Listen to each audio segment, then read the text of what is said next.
evening, everybody, and welcome to the Cabrillo Unified School District Governing Board meeting. Today is December 12th, 2019. So we will do a roll call. We're all here, and we will start with the Pledge of Allegiance. Please stand. I pledge allegiance to the flag of the United States of America and to the republic for which it stands, one nation, under God, indivisible, with liberty and justice for all.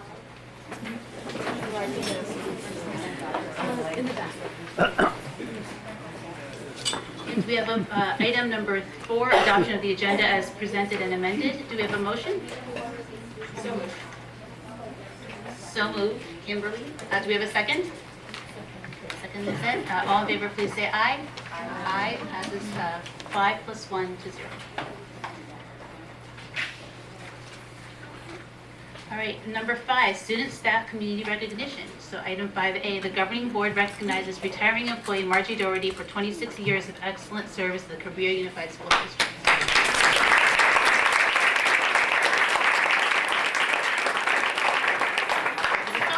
Is Margie here? We thought Margie was going to be here. We brought flowers and a certificate and everything. So just for the public, Margie Doherty has served 26 years in the district in the food services department. And when you get to be an employee of this stature and this many years in the game, we have a certificate and flowers. And if she comes, we will certainly take time to give her that then. But we thank and applaud Margie Doherty for 26 years of service. Thank you, Margie.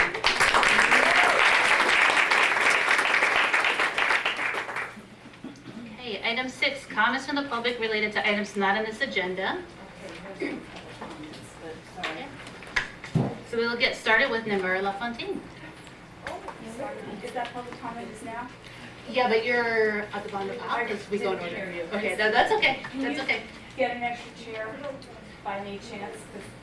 Oh, good. Sure, and we can have you go next if you want to do that. It's all right. Okay. I just parked around front in the handicap zone and found out the door was way back here. Very good. What can I say? All right, Namira, we're going to do Lucas first. Oh, Lucas, okay. When we were fighting for Kings Mountain Lucas, the first thing he said was, my friends will never see their teachers again. That's what he asked. And so I said, do you want to talk about your teachers in front of the school board? And he said yes. Okay, now you can go. Hello, my name is Lucas. I like our teachers because they help us do math and art, and I feel happy.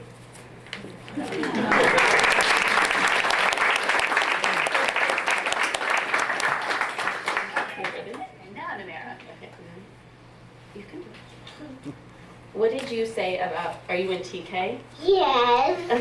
And what did you say that Miss Mills does that makes you feel happy? Come on, can you do it, please? Okay, go ahead.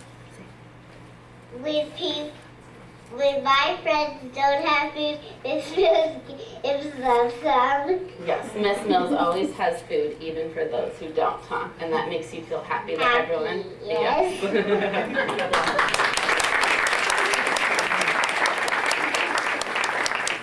I'll just give Namira and Lucas both gold stars, and I think Namira might just be the youngest person ever to speak to the board. Yeah, I can find it. And Lucas too. All right, now, Brianna, do you have extra words? Oh, I do, yes. Okay. I think my husband's here to get them. Okay. Miss Mason, Miss Tobin, Miss Marshall, Miss Lang, Mr. Weiser, Miss White, Miss Barnes. Those are my K-6 elementary school teachers. Now that was a long time ago, but I can still name everyone. I could name every teacher at my kid's school today, and my oldest is only in 1st grade. My point is, teachers leave an impression on our lives forever.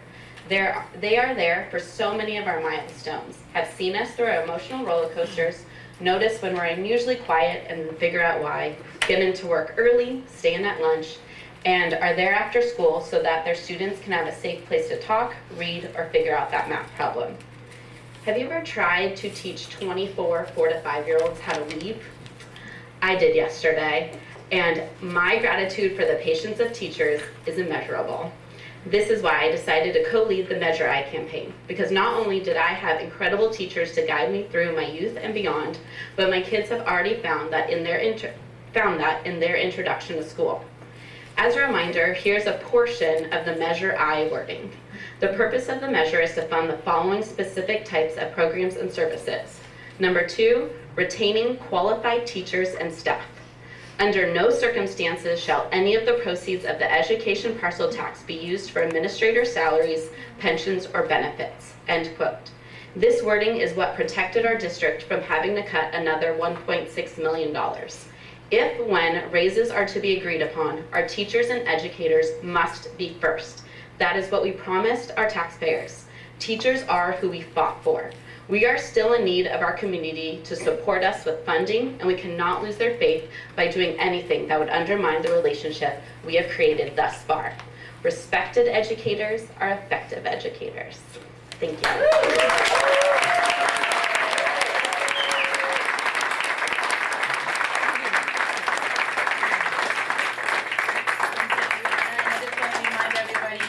Public comments, so you should say in the beginning, but I was so overwhelmed by the kids.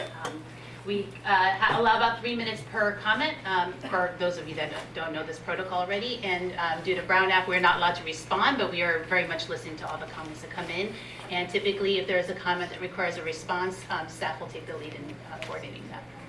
Okay, so next up, John Carey.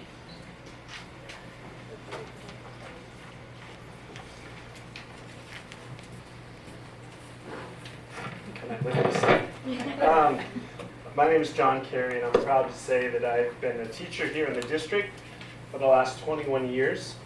I'm also proud to speak tonight in front of this group of amazing and wonderful teachers. And I'm aware that the meeting tonight is all about numbers, and there's some numbers I would like you to give your attention to. Cabrillo Unified ranks 24th out of 27 districts here in the county as far as teacher compensation. We have a wonderful turnout tonight from my fellow teachers, and we're here because we care, but we know that we could have even greater numbers. And in talking to some of my colleagues, some of them were not able to come tonight because they have to work their second job. Okay? As a veteran teacher, I've worked a second job for 18 of my 21 years in the district. The extra money wasn't for extravagant things like trips to Europe or new cars or anything like that. It was to make ends meet. And I just want to emphasize that point. It was to make ends meet. I was hired in 1998 as part of a group of 12 new teachers. By the time I became a tenured teacher in my 3rd year, there were only 3 of us left. 9 other teachers had moved on to greener pastures. Since that time, my colleagues, my coworkers, and my friends have all left. There's very few of us that I've worked with for a long time. Okay? In the 21 years I've been here, I've watched the salary gap between Cabrillo Unified and other districts only get wider. And I feel that we need to be competitive with teacher salaries to keep some of my colleagues that I work with today here. Thank you.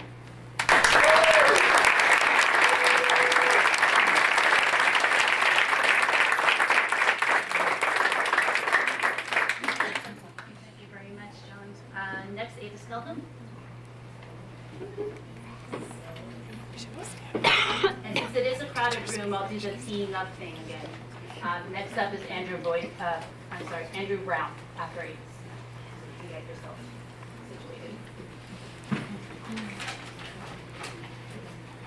situated. Good evening. Nice to see you all.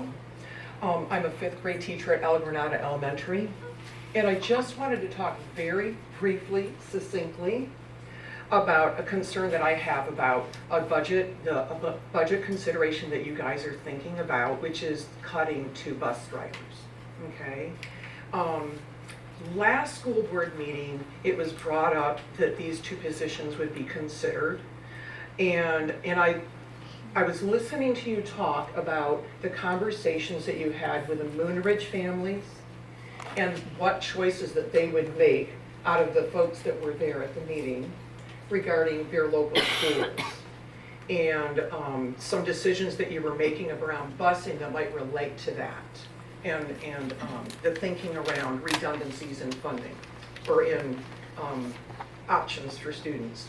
And so what I was thinking about at that last meeting, but what I really didn't say, was, well, I wonder then, if you're going to consider the Moonridge families, are you also going to be talking to the families that are down on Main Street and Highway 92 that are also getting bused? Now, they're not getting bused to Fairlawn. They're getting bused to El Granada. So, I was wondering if you've talked with those families, if you considered what will happen if those students are not offered buses. So I was wondering about that. I was wondering, will those families have a choice as well about going to the school which is closer to them geographically, which is clearly Hatch? Will that really work in terms of capacity at Hatch if you add that many more families? How will that affect the enrollment numbers at El Granada and Hatch? And also, how will that affect the demographics at those two schools as well as Fairlawn? Because if I recollect, one of the considerations about busing these students throughout the district was to have more of a balanced demographic at the three elementary schools where we were busing students. So I'm wondering about that. I'm wondering about the effect that this might have if we do not offer buses to elementary school student families. And I'm wondering if we've got a demographic that is less balanced than it is right now at our three main elementary schools. Is this really the best learning environment for those students? What's going to happen with that? I think it's something serious to consider, and I'm hoping that you have considered it. And I just wanted to bring it up, and thank you for listening. Thank you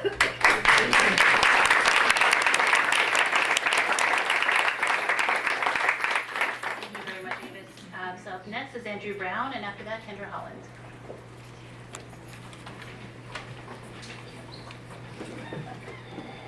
All right, members of the board, thank you for the opportunity to speak tonight. Come to give you a perspective on two issues. Issue number one, the dean position at Cunha Intermediate School. In my years of working in this district, when big decisions come across the table, I often feel like small numbers of people create a lot of noise over very specific issues. While they have the best intentions of mind, these groups often represent only a small portion of the district and fail to see the effects on the greater district as a whole. I would like to speak for one of our largest groups of students, one which plays a crucial role in the achievement data of all our schools, and that's our English learners. Now, while some of you may know that the dean at Cunha is my wife, I don't come to you tonight as her husband, but as a science teacher at Half Moon Bay High School. The dean position at Cunha is so crucial. The dean works not only to facilitate the reclassification of our middle school English learners before they get to the high school, so that they have every opportunity available to them that any other student does, but the dean also gives a voice, a spark, a mentor to a variety of academically struggling students who often have no one else in their corner. If this position is cut even just by one period, it will no longer be possible to support all of these students. There's already too much work for the time allotted. Please don't cut one of our most important student population's strongest allies so that none of them continue to fall through the cracks. Issue number two, teacher compensation and teacher retention. I believe the most important factor driving the success of all our schools and all our students is our teachers. My wife and I work paycheck to paycheck. We talk every year about whether or not we think we can financially stay in this amazing place we call home. Fortunately, we were able to recently put down some significant roots, but it has not been easy. With that said, we both have plenty of years of service on the salary schedule, and we both have Tier 1 health benefits. I can't imagine what it must be like for our brand new teachers to try to make it in the Bay Area here. I also work in a very solid department at the high school, one in which the members have always worked well together and held each other in a very high regard. However, over the past 7 years, our department at the high school has lost 2 of the best, most innovative teachers I've ever worked with. They went to schools over the hill for more money. We cannot retain quality teachers here on the coast side if we pay them one of the lowest salaries in the county. It is these young, energetic teachers who push our practice and make our schools better. Nor can we retain teachers who are starting families and building lives here. It is this continuity of teachers year to year in our schools that would do the most to move us forward as a district. Let's respect their craft and reward them with a full COLA, something close to the compensation they deserve in this next teacher contract. Thank you.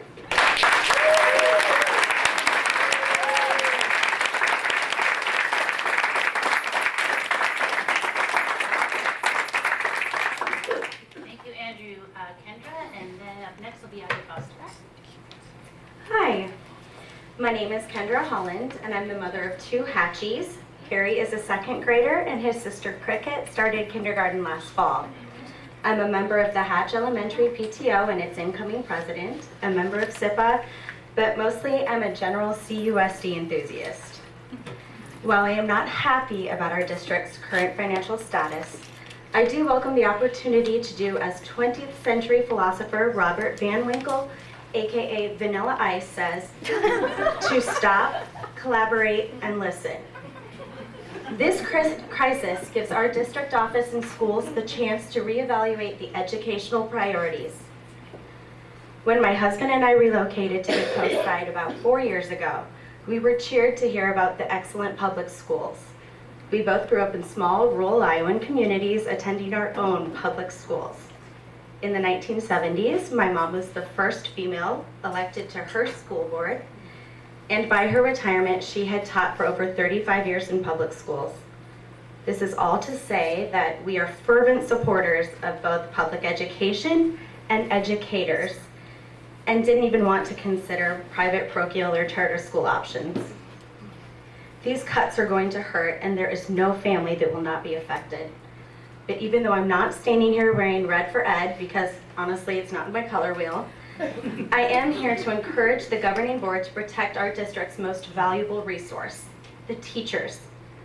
The finalized list of CUSD budget cut recommendations outlines that we must factor in the need to provide raises to employees as incentives for their recruitment and retention.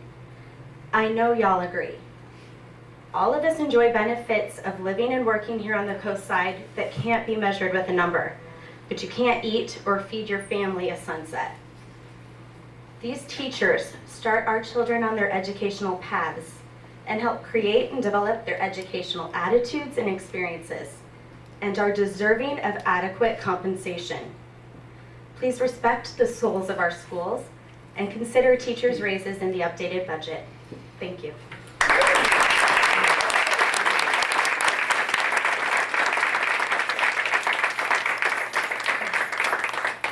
Abby, and then Lauren DuBose, who want to make a comment? Okay. Oh, when they make their comments. Okay. Hello, board. I'm Abbey Foster. I teach the 1st grade at Hatch. I did the math. I believe I'm in my 24th year there this year. And with my previous experience, next year I will be at the very top of the pay scale with all of the units possible, master's degree, bilingual certification. I have everything that I could possibly have to get me the highest salary. 71% of my monthly paycheck goes to my rent in order to be able to live here. I'm a single mom supporting 2 children. So you can imagine how we go from month to month. That doesn't include my bills or anything else. My car is leaking in the rain. I can't replace it. When the tires go, there will be no more tires. So basically, I've made a commitment to see my children through as much as I can because I really believe in this district.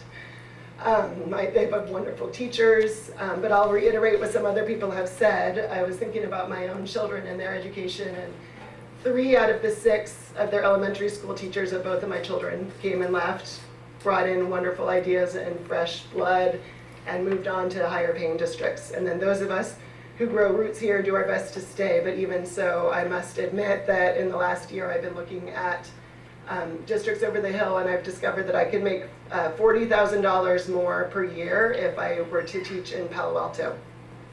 And that includes me taking a pay cut for about 2 or 3 years because of the loss of years of experience, I would still within 2 years be up to $40,000 more per year. So as you can imagine, I'm tempted, even though I would like to be able to stay. And so I guess I'm here to just say, I really hope that you will take people like me into consideration in the other stories that you've heard to say, find whatever you can find. I know it's hard, and I know the state doesn't give us enough money, and I know we can't compete with Palo Alto as far as to make it equal, but at least if we could figure out enough money, as somebody else said, just the COLA at least, so that those of us who really, really want to stay and work hard to stay will be able to make it happen.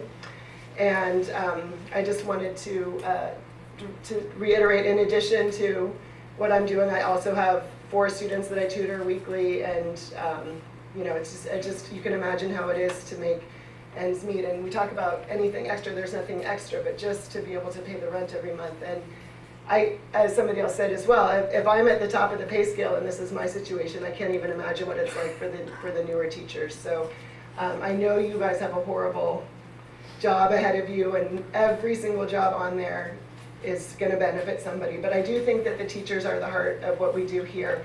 Because we are a poor district and our district office is bare bones, we don't have people, I've seen teachers in other districts who have, you know, coaches and people that are going around supporting the teachers, so that even if the teachers are inexperienced, they can still do a pretty good job of meeting the needs of the students. We have nothing. We have no aides. We do it all. And we need the experience of the teachers that have been here, and we need those people to stay around to mentor the new teachers that do come in. So we really have to do whatever we can do to retain the teachers that we have. So thank you for your time.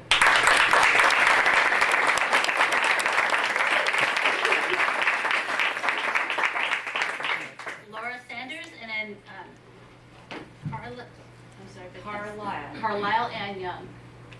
I didn't have time to write this down, so I will try to be succinct. My name is Laura Sanders. I'm a community member, parent to 2 CUSD elementary students, and the VP of the El Granada PTO board. I know I don't have to tell anybody in this room or convince them about the importance of education or community. We're all here because we're passionate about both. I'm here to talk about the value the teachers bring, and I'm going to do that through a story. So my youngest daughter, currently in 1st grade, started her educational journey in Miss Mills' TK class at El Granada. Every morning, she greets every student with a handshake, looks them in the eye, and welcomes them into the classroom. My daughter had a fabulous year in TK. She loved it, she learned, she grew, she developed. But she, while very outgoing with her peers, is shy around adults. And I think, Heidi, you can attest to this, I think she still doesn't look you in the eye when she talks to you. So you might know a lot of the hats that Miss Mills wears. You might not know that every February she hosts a sweetheart dance for the families at El Granada. At the end of the dance, she hands every child a flower. Last year at the end of the dance, as we were getting ready to leave, she handed each of my children a flower. And my youngest stopped and looked down and contemplated what she had just been given. And she asked, "Is this for me?" Miss Mills confirmed that it was. She contemplated this a little more and asked, "Is it real?" Again, Miss Mills confirmed that it was and showed her the bucket of water she just pulled it out of, at which point my daughter ran up and gave her a huge hug. Now that may seem small, but for a child who frequently does not even hug her own grandparents, this was huge. And it tells you about the impact that these teachers have on our children's lives, not just about what they teach them in the classroom. They develop them as children, they give them stability, they tell them through their actions that they are loved, that they belong here. I was one of the community members that walked door to door in support of Measure I, telling people that if they could support this measure, in turn, we would support the teachers. This was really important to every single person that I talked to. Our teachers had dedicated themselves and committed themselves to our community and to our students. Our community has turned around and committed back to them through Measure I to support them through salaries. Please do not let that go forgotten.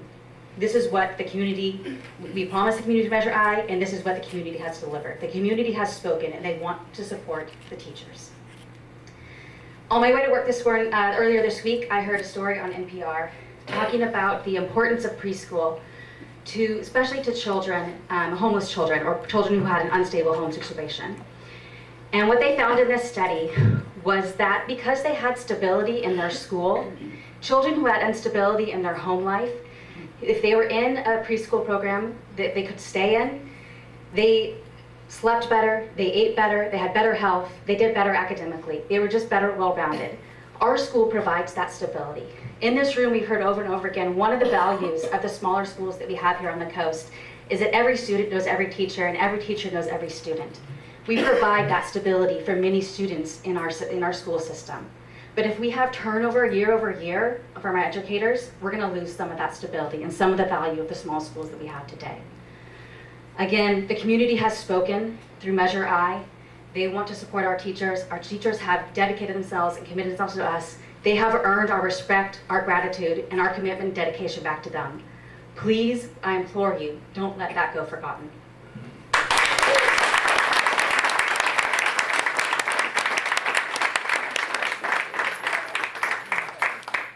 And I apologize, I mixed up because I was mispronouncing names. Your name was Laura or Carla? Laura. Laura, okay, good. Just wanted to make sure I had that straight. Okay, now Carlisle. I was about to get up, but I thought maybe you had a different speaker slip there. No, sorry. Okay, well. And then next will be Kathleen Wall. I was here to talk about something that's not on the agenda, and I kind of get the feeling these other people are here for something that is on the agenda, but I'll be as quick as I can, and I didn't know your rule about not asking questions, so I'm addressing it to these two people here, the staff people.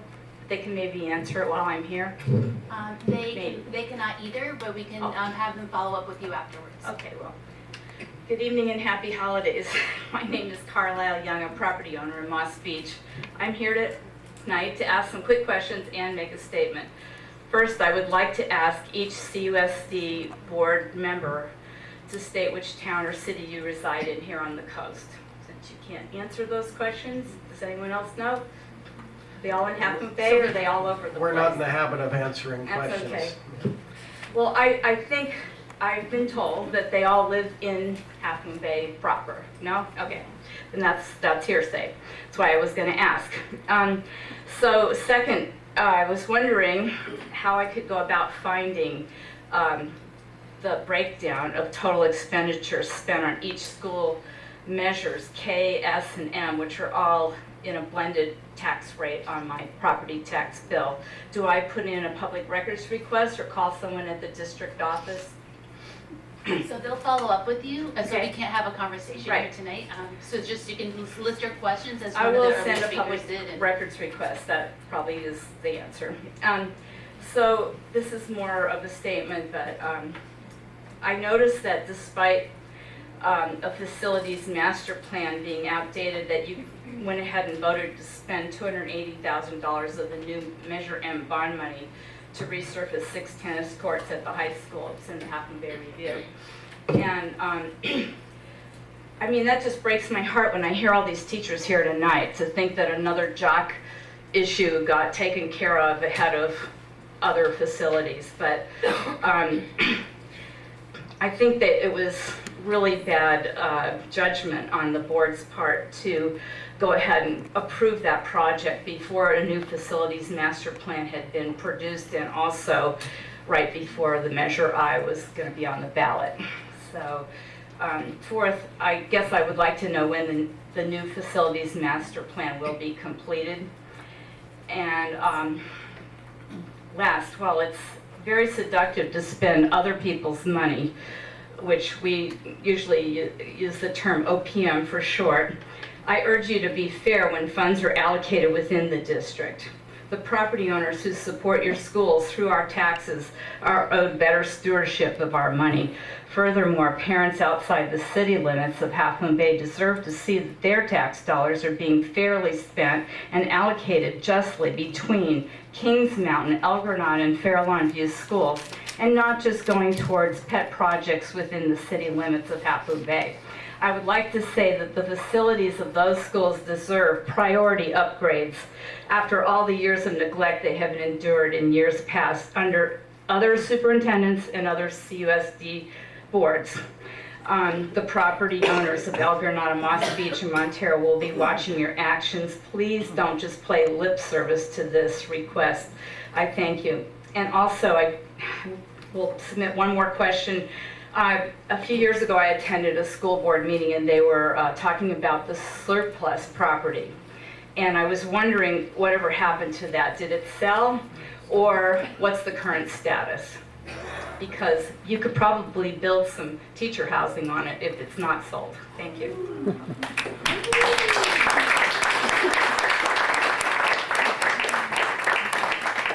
Please know that I will be happy to speak to Ms. Carlisle about this if she will email me directly or Mr. Contreras. Sure. Or you have a card. I don't have a card. We're in a budget crisis. Good, thank you. Didn't want to waste your time here. Oh, Thank you. You're not wasting your mom's time. Just go this way. Oh, good, thank you. Okay. They're trying to do. In the meantime, Kathleen. And then up next will be, that's it. Okay. Okay, so I'm it. Good evening, school board members. My name is Kathleen Wall, and I have taught in Cabrillo schools for many years, at Hatch School for the last 25 years.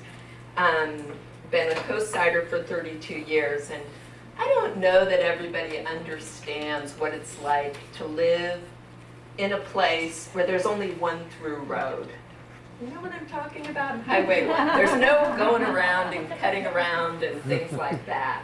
So I'm here to talk about equity tonight and the elimination of busing, because this has to do with equity. Eliminating busing appears to be low-hanging fruit for budget cuts, but it is not. The school attendance boundaries on the coast side may seem nonsensical, but over the years, the CUSD board has worked to balance student numbers in the far-flung elementary schools.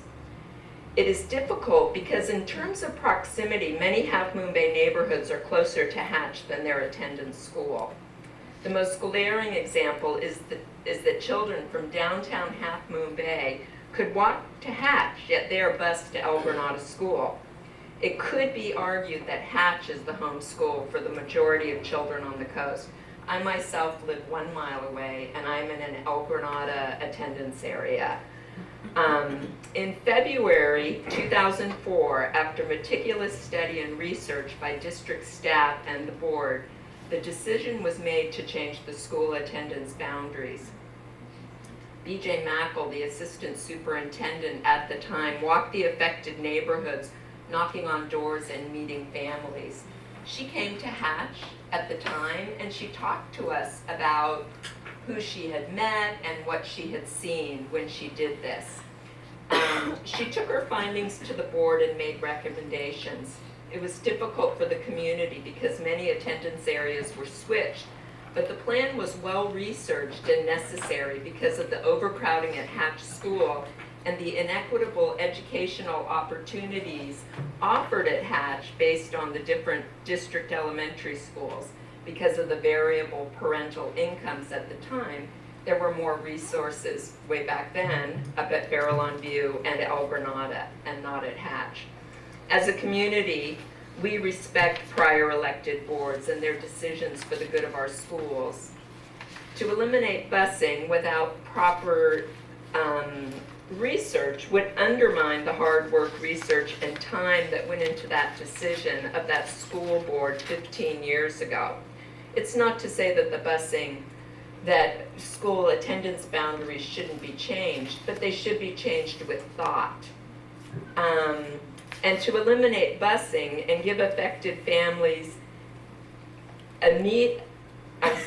to eliminate busing and give the affected families automatic open enrollment to Hatch is an end run around the thoughtful and deliberate decision-making of that board in order to save about $100,000 of an $36 million budget.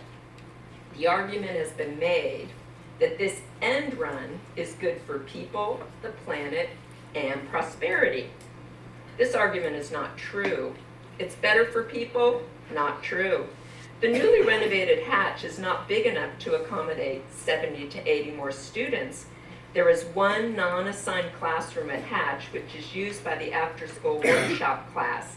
After the community and taxpayers voted for school bonds, are we really going to put reading intervention teachers back in hallways and cram kids in portable classrooms to save $100,000 when we have invested tens of millions of dollars in new buildings? It doesn't make sense. And as a taxpayer, that's not why I voted for a school bond. I'm still in a portable, by the way. Taking away school transportation for families is not better for people. Transportation costs will shift to low-income families. So according to a very unscientific survey, 89% of affected families want to come to Hatch. What was the question? If busing is eliminated, would you prefer Hatch School? Of course, 89% of families would choose the closer school. It would cost less to transport their children, but it would still leach dollars from their pockets. According to my research, the cost would be close to $700 per year for each family. It's better for the planet? Not true. According to calculations, I figured 40 family cars traveling 6.6 miles round trip to Hatch will use far more gasoline and emit far more carbon emissions than the school buses driving 22.2 miles round trip to Farallon View. Furthermore, costs of parents driving to school is 6 times as much as riding on the school bus. It's better for prosperity. Not true. The district saves $100,000, but at what price? The price is equity for coastside students. Educational research repeatedly shows the benefits of socioeconomically integrated schools. There are overwhelming research findings that on average, students in socioeconomically and racially diverse schools, regardless of a student's own economic status, have stronger academic outcomes than students in schools with concentrated poverty. Using data from district SAR reports, calculations show that if 70 to 80 children from Farallon View came to Hatch, the percentage of low-income students at Hatch would go from approximately 50% to 75%, while the percentage of low-income students at Farallon View would go from about 30% to, who does this benefit? How does this make the coastside community more prosperous? The motto is, every child, every day. How does creating a school with a large majority, approximately 75% of low-income students, promote this belief? It flies in the face of research. As an educator, would you ever create a school where you place low-income students and students with the greatest needs in the majority? How is that educationally sound? And that's my question to the board. Thank you very much.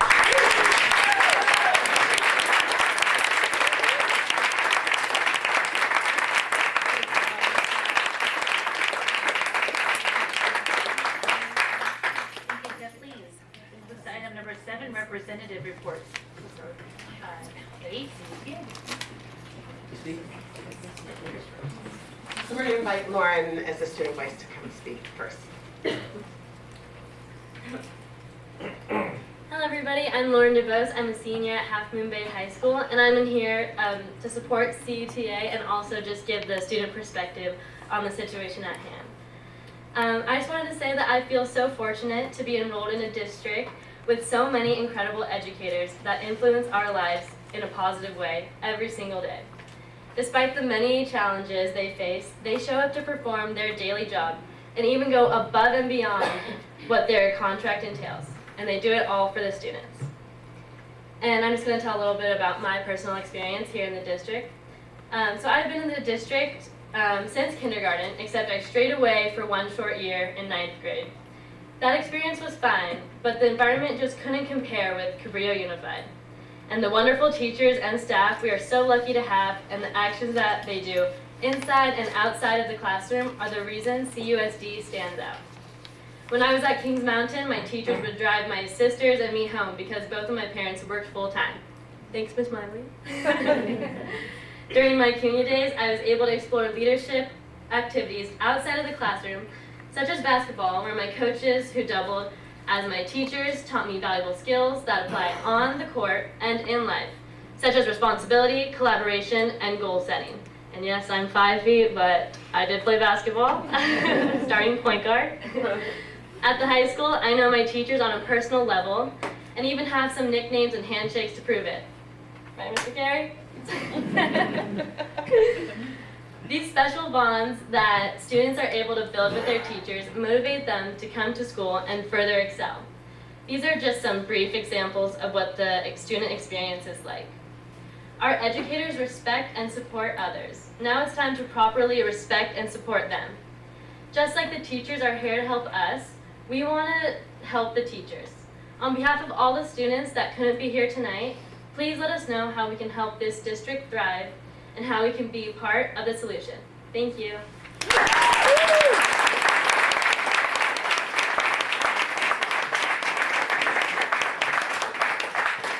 Superintendent McFetrich, President Lane, board members, and administrative leadership. My name is Sean Riordan. I'm the bargaining chair for the Cabrillo Unified Teachers Association.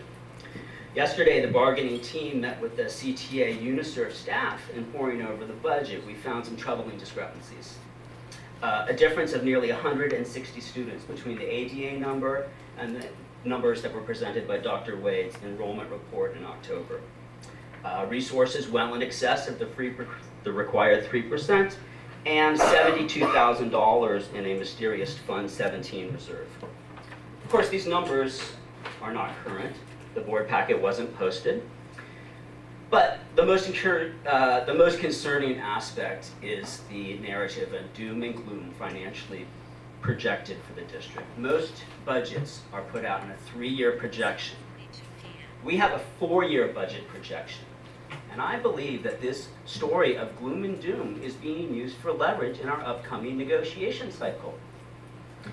Dr. McFetrich told me that here at Cabrillo Unified School District, we participate in a Me Too nature with negotiations.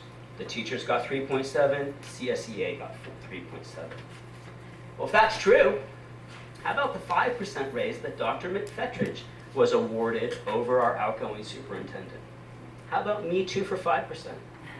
And when will the Me Too of an unjust 2-tier healthcare system be introduced to the administrators? The voters have spoken. They have prioritized retention and attracting quality educators. If we do not improve the compensation for the teachers, we can expect 100% turnover in the counseling department, what our students at the high school are now suffering through. Respected educators are effective educators. We need effective educators here with a compensation increase. Thank you.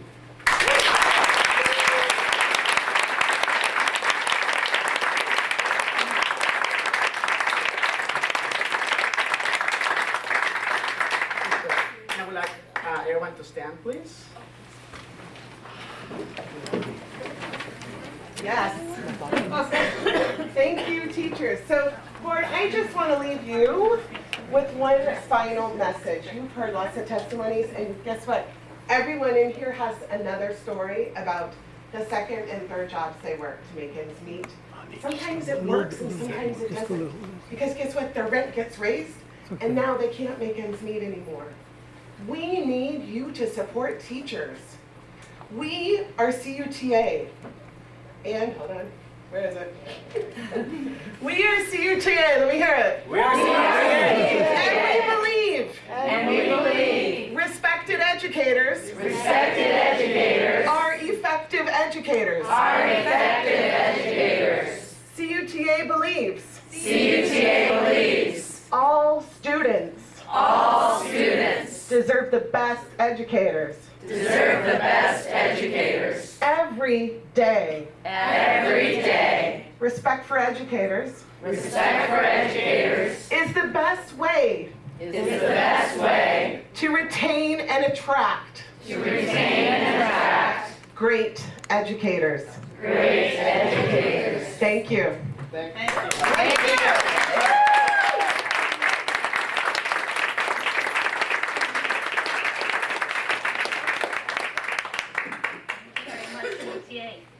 CSCA representatives, do we have in here today? Yes. Hello. Hi, teachers. So our teachers are here tonight. Yeah. I feel a little minority here. So I want to say, talk to you, the school board, superintendent, assistant superintendent, and administrators.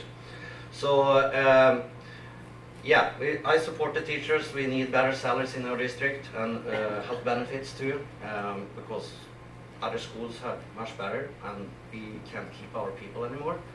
We also need, it's not only money either, it's money in the end, but it's also about staff, that we can support the teachers in our school. Because with the cut we're going to go through, we're going to not be able to clean the classroom as we have done. We're not going to be able to bus the kids as we have done. We're not going to be able to serve the technology in the district like we have been doing before. So money goes in all kind of directions. And it's important that also that the teacher doesn't need to clean their own classrooms and fix their own computers. That's why we are here. We are there as support to the teachers and to the students, so that we have a smooth day in our schools. I was going to say something else to Margie. I hope she had been here. She's not. But so I started here 2009 in the school district and became president in 2010, and she has also been secretary and the treasury in CSEA, and she's going to be really missed by us too, and also that she has been really good in the kitchen department and supported the kids there. Thank you for me.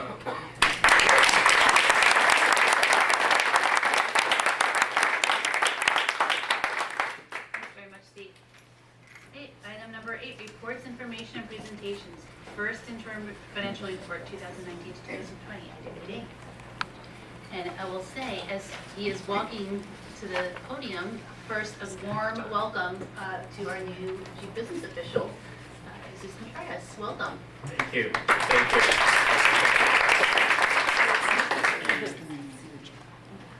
President Lane, members of the board, Superintendent McFitridge.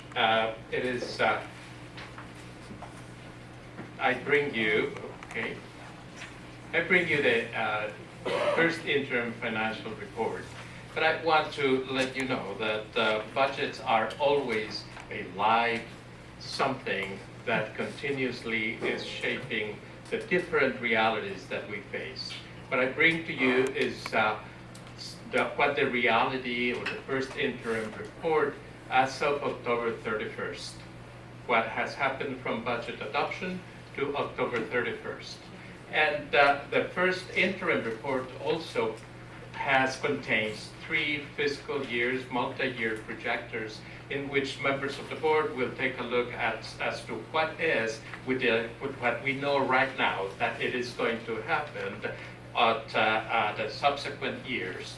And with that information, we would be asking the board to adopt the first interim either as a positive certification, which would guarantee that we will be meeting our financial obligations, or qualified certification, which is, it contains provisions that we will not meet sometime in either this year or the subsequent years, our financial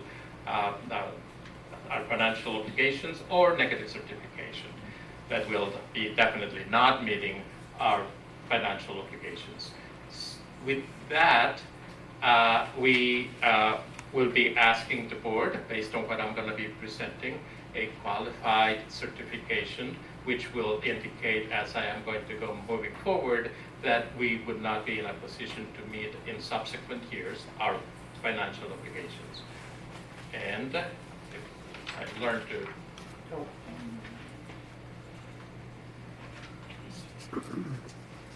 thank you.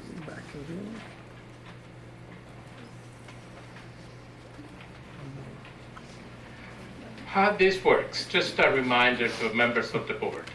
We have a cycle of which starts with an adopted budget in July, and then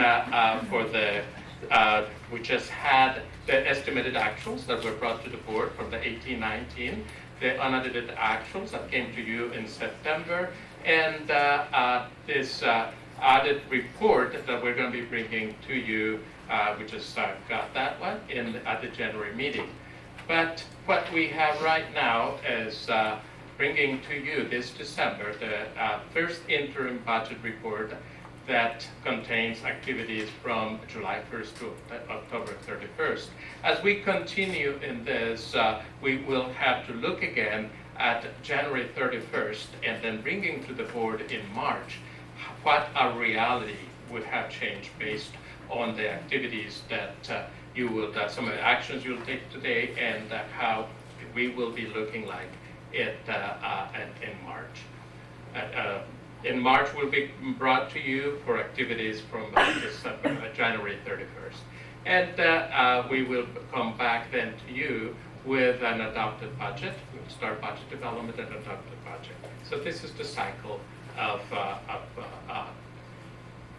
budgeting. We would like to bring to the board attention to what one of our realities. On November 7th, we had our demographer bringing you a clear idea of where we're heading regarding the enrollment. We saw that we're looking at declining enrollment, and we will be continuing this demographer, working with the demographer to have a clearer and cleaner idea of what this is going to be looking at, like in subsequent years. We also want to bring to the attention to the board the notion of the high increase on pension costs. We are having big jumps that are really taking a lot of the dollars that we are having. And with that also, to take into consideration that our special education costs are increasing, and very importantly, that there is ambiguity. There is ambiguity about our revenue, our state revenue, our federal revenue, and even though our federal revenue is not all that big, still dictates some of the directions in which we are to go in education. And as we have heard also, we have challenges on how to recruit, to retain our great teachers. So we have challenges that we were working to make sure that we find ways to retain and recruit our employees. So you have a budget that looks like this. It's very small, but you have one in your and the packets contain that. Basically, what we're bringing to you is what is happening. We are currently deficit spending, and what you have in there, it's the contrast of our revenue to our expenditures. You are seeing that our expenditures are exceeding what the revenue is. And at the end of the day, we're looking into deficit spending to the tune of $1.6 million this year. And as we continue that trend of deficit spending, we will then continue to, our situation will get by the year 21, 22, we would definitely be in the red. All our end balance will be negative.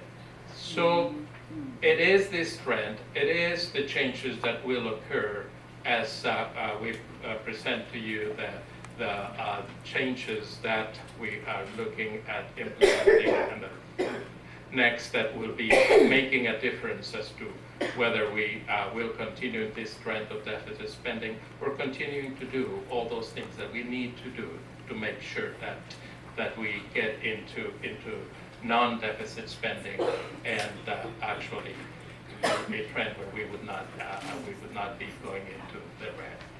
So this is a multi-year projection with what we know now, based on where we were on October 31st.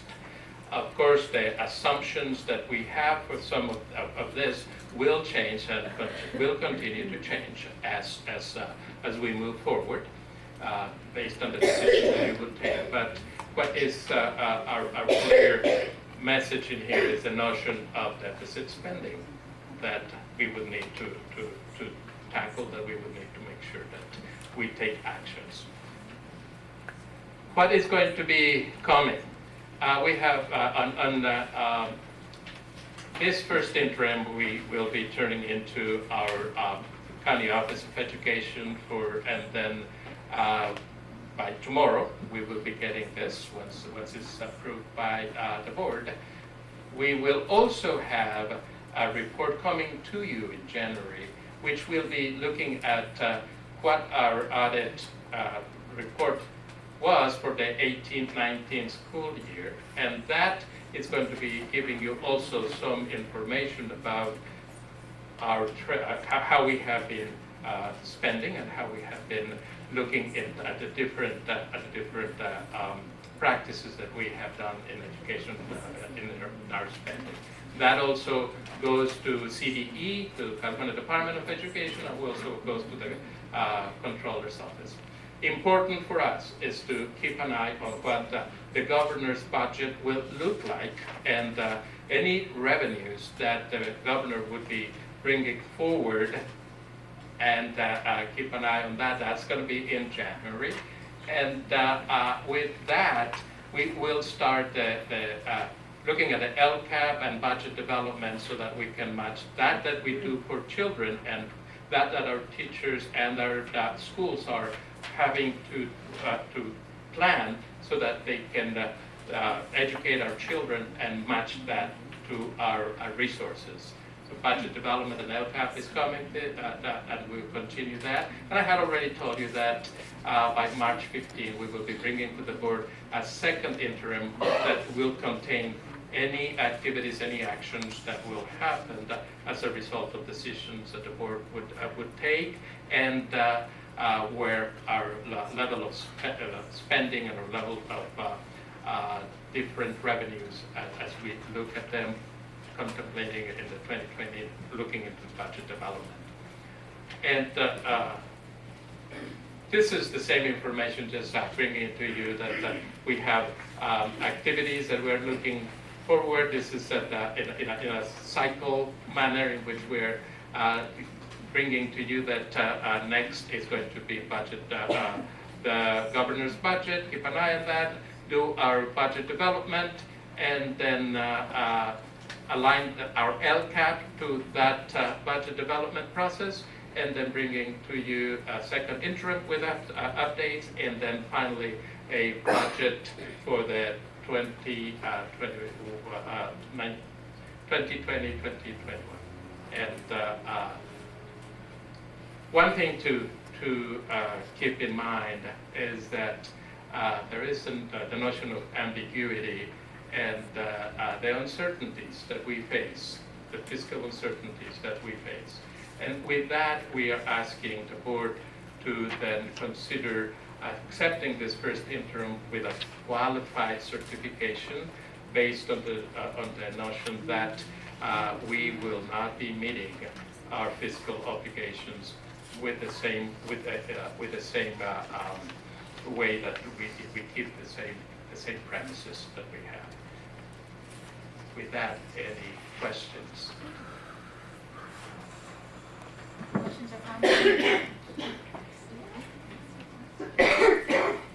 I'm just first going to thank you for your first presentation with us. I know it's a challenging situation to come into and to try to digest the numbers in probably your first 2 weeks of your job, and certainly a lot that you're trying to catch up on. And I appreciate your coming and presenting such, the thorough. And I know there's a lot. Obviously, you just gave us one slide of the 400-page document you prepared for the county and CDE and the controller.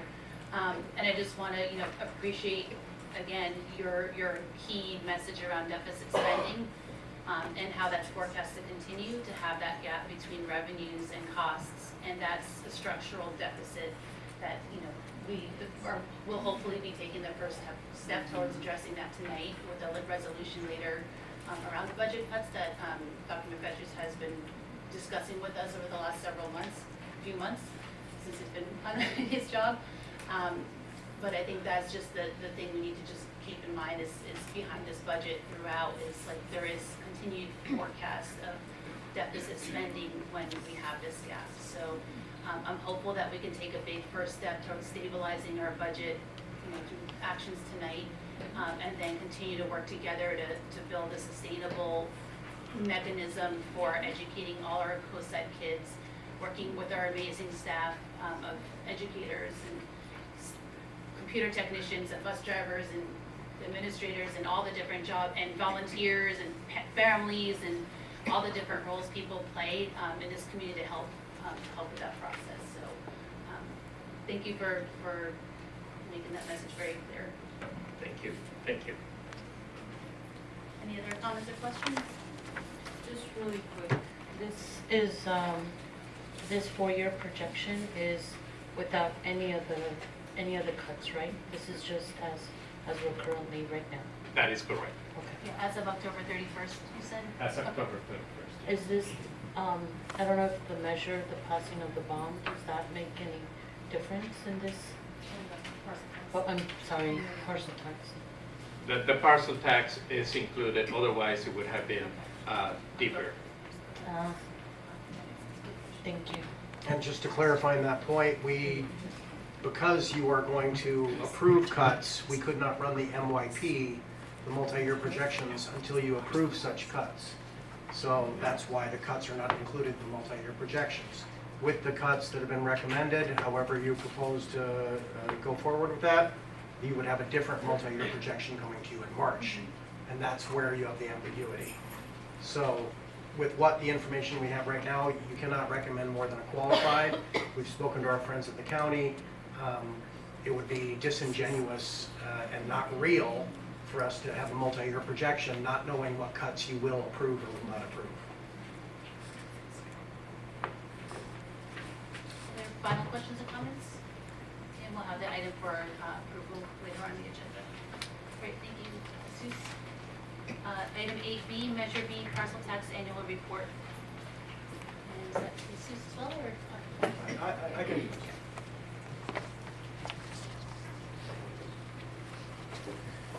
The parcel tax, I'm very happy to say, last week I was looking at official results on December 5th, and it was 75.04%. And so we're very thankful to the community for passing that parcel tax and supporting schools and teachers in that way. And tonight you have prepared a Measure B parcel tax annual report from the past parcel tax. Measure B was passed by the voters on June 3rd, 2014. It was a continuation of Measure E. Similar as Measure I is now a continuation of Measure B. It provided ongoing funding to preserve academic programs in our local schools. Measure B was aimed to provide funds, as you've heard tonight, to retain qualified teachers and staff, to preserve strong academic reading, writing, math, and science programs, which of course teachers are required to preserve those, to protect programs to keep struggling students on the right track, to maintain and support classroom technology, and to keep all of the district schools open. That was what Measure B was sold on, as continuing to provide funds for. It is true the fiscal accountability was to keep funds in the classroom, and that meant that we ensured all funds were spent as promised, and none could be used for administrators' salaries, benefits, or pensions, and indeed this report shows that that is the case. And so pursuant to Local Agency Parcel Tax and Bond Accountability Act, Government Code 50075.3, this parcel tax report summarizes the historical and current fiscal year parcel tax levies, exemptions, expenditures, and other related data and information related to the administration of the tax. I would like to point out that on page 22 of 241, or page 2 of this very report on Measure B, that it outlines the expenditures. And the expenditures were to teachers' salaries, $1,012,348, to classified salaries, our CSBA members at $353,038, to benefits to $505,976, supplies was $0, and services was $1,267, and that exceeded the parcel tax number, meaning that we had to transfer from the general fund for those salaries and benefits. All but $1,267 of that parcel tax went to salaries and benefits, leaving us with an ending balance of $0. And again, this would close the last report. Maybe we might have another report on the end of Measure B, but we are looking forward to Measure I continuing this funding. And that's basically it. We're asking you tonight to receive the report.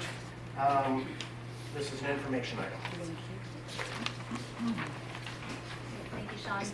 Questions or comments? Just mention to Sophia, we have a hard copy in our mailboxes. Oh, the report.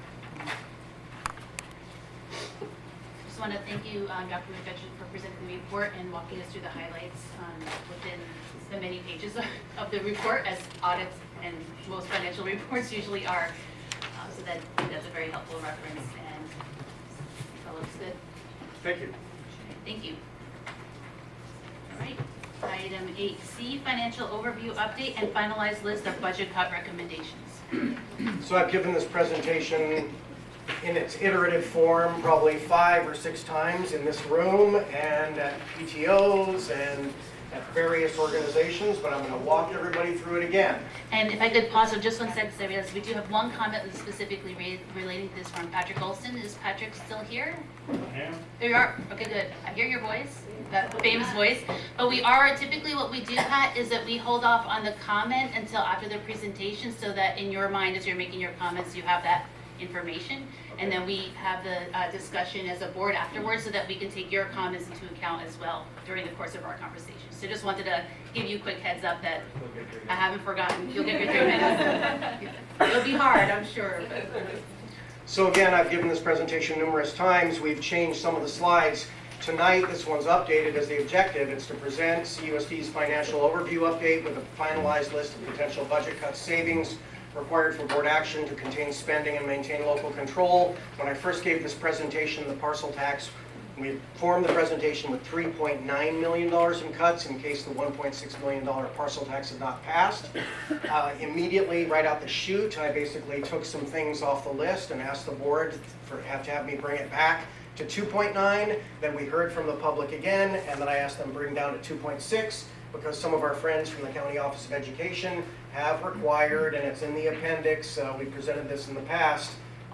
It's not in the appendix of this presentation, but we presented in the past a letter of lack of going concern in which the county requires that we provide actionable cuts of $2.6 million to maintain fiscal solvency so that we don't wind up getting taken over and lose local control. So the official news as of December 5th, as I was saying, was 75%. I think it was 75.04, but who's counting? What the parcel tax had succeeded. And considering the input we received on November 21st about certain recommended cuts, we provide a smaller list of cuts of programs and services toward the goal of regaining a positive budget certification. Hopefully we will regain that in the multi-year projection come March. And approximately $2.6 million in required cuts and savings are presented now. So this was the financial planning process overview that we talked about.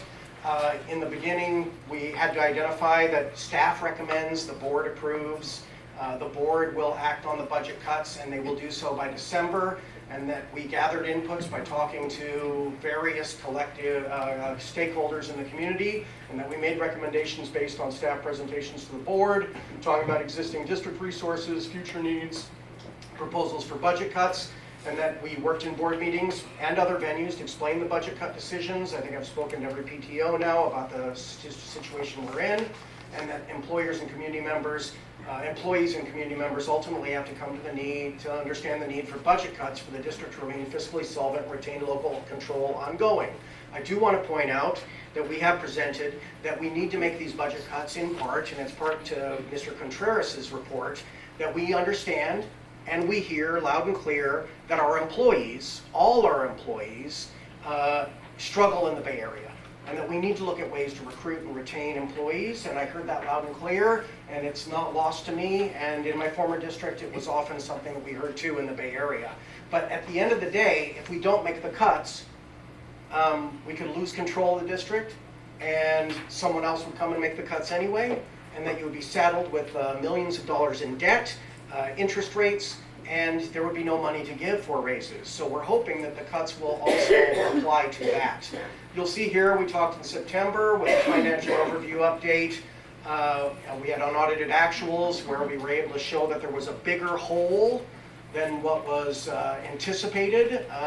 I came to the district in July. By the time in August we were looking at unaudited actuals. What I had heard was a smaller cut, was a bigger cut required, because of course we had numerous new expenses, including raises, and that included raises for CUTA and CSEA. And so in October, we assessed and we consulted, we did resource analysis, we gathered inputs. A lot of this had to do too with a finance committee that was formed in the spring or in the fall of last year and continued in the spring, who gave us a laundry list of cuts, which we presented to the board with some analysis. And then we had the analysis of the parcel tax election in November to see if additional cuts were required. Again, in that first meeting in November, I basically stood up here and said, okay, I'm going to take some things, one thing off the list, the consolidation of El Granada, Farallon View. And then in November 21st, we also heard that when I presented a compromise to the board, that we could staff the Kings Mountain Elementary School at the same class size ratio as every other elementary school, that would be a compromise. We heard that, and we took that into account. We gave a preliminary report on short-term budget cuts, and then this is the moment of truth. This is when the board is asked to decide on the recommendation on actionable cuts that are required by San Mateo County Office of Education.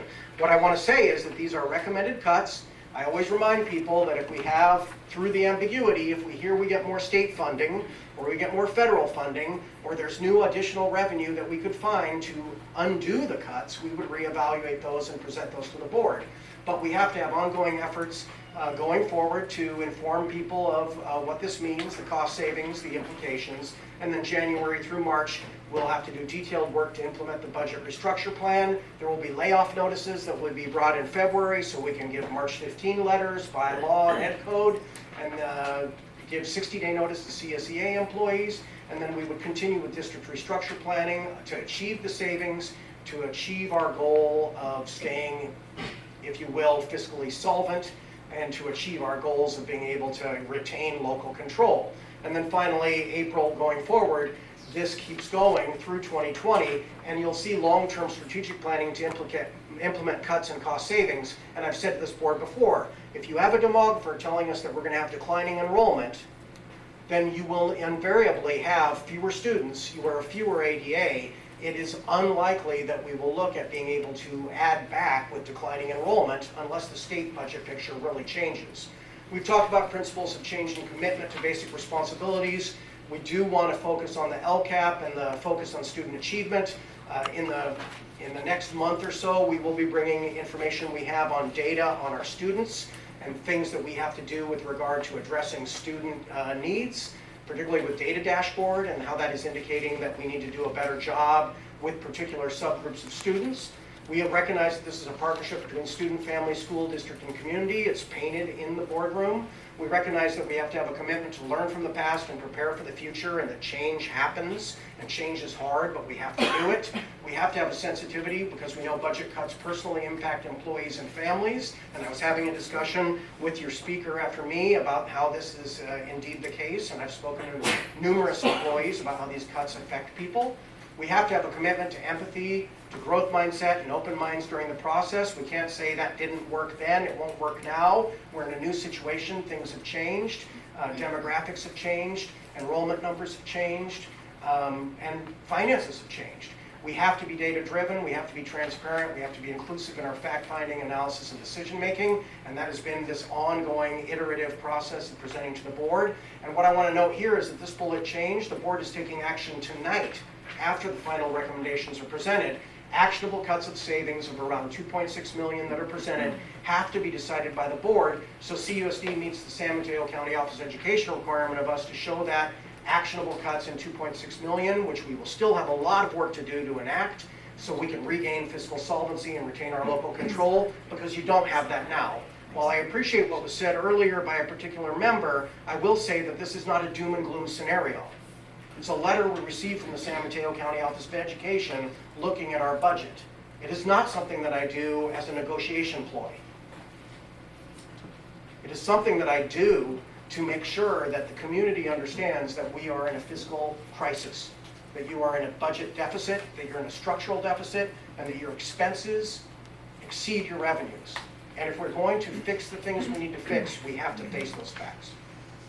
So what's out of scope today, and I've mentioned this numerous times, include contract negotiations with employee unions. There still will be time ahead for us to speak and talk to the unions, but I've held everything pretty much with CUTA and CSEA as best I could, to basically hold harmless for this year, knowing that the budget cuts are for next year.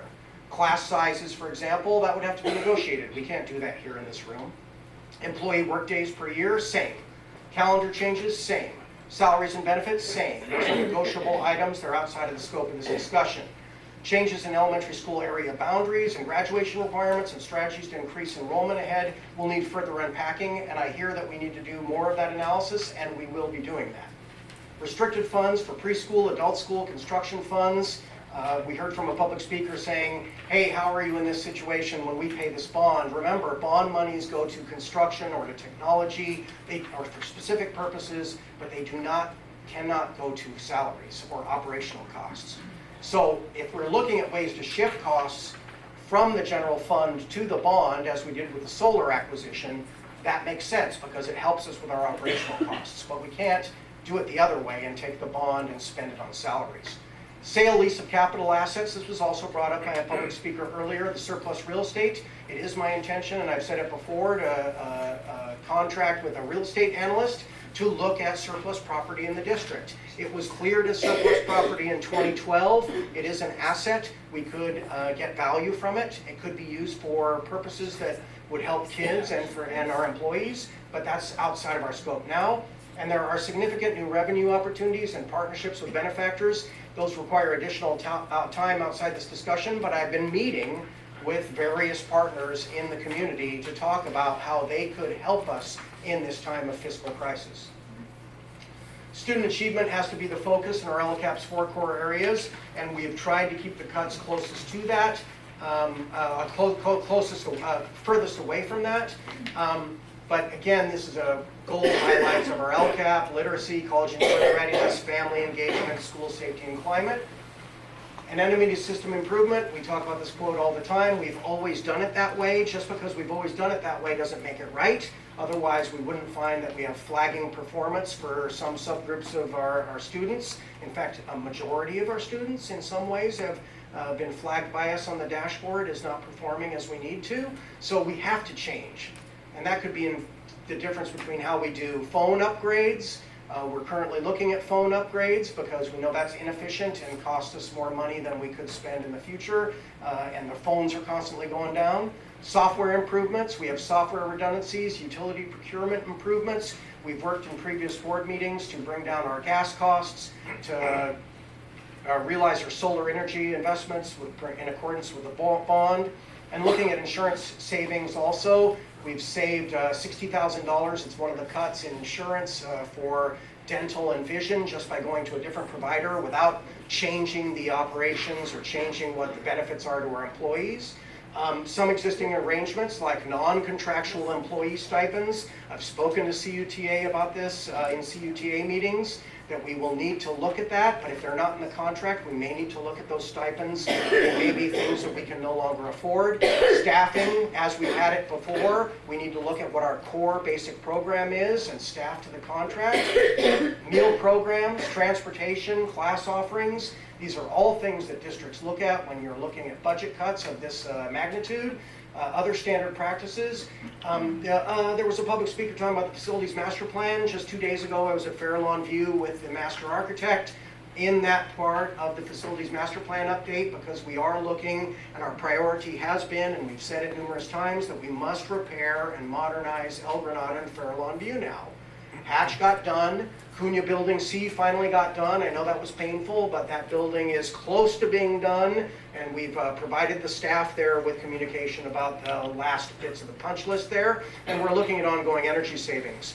There are some initiatives underway also with multi-tiered system of supports, the dyslexia assessments, the dyslexia training, ELD master plan.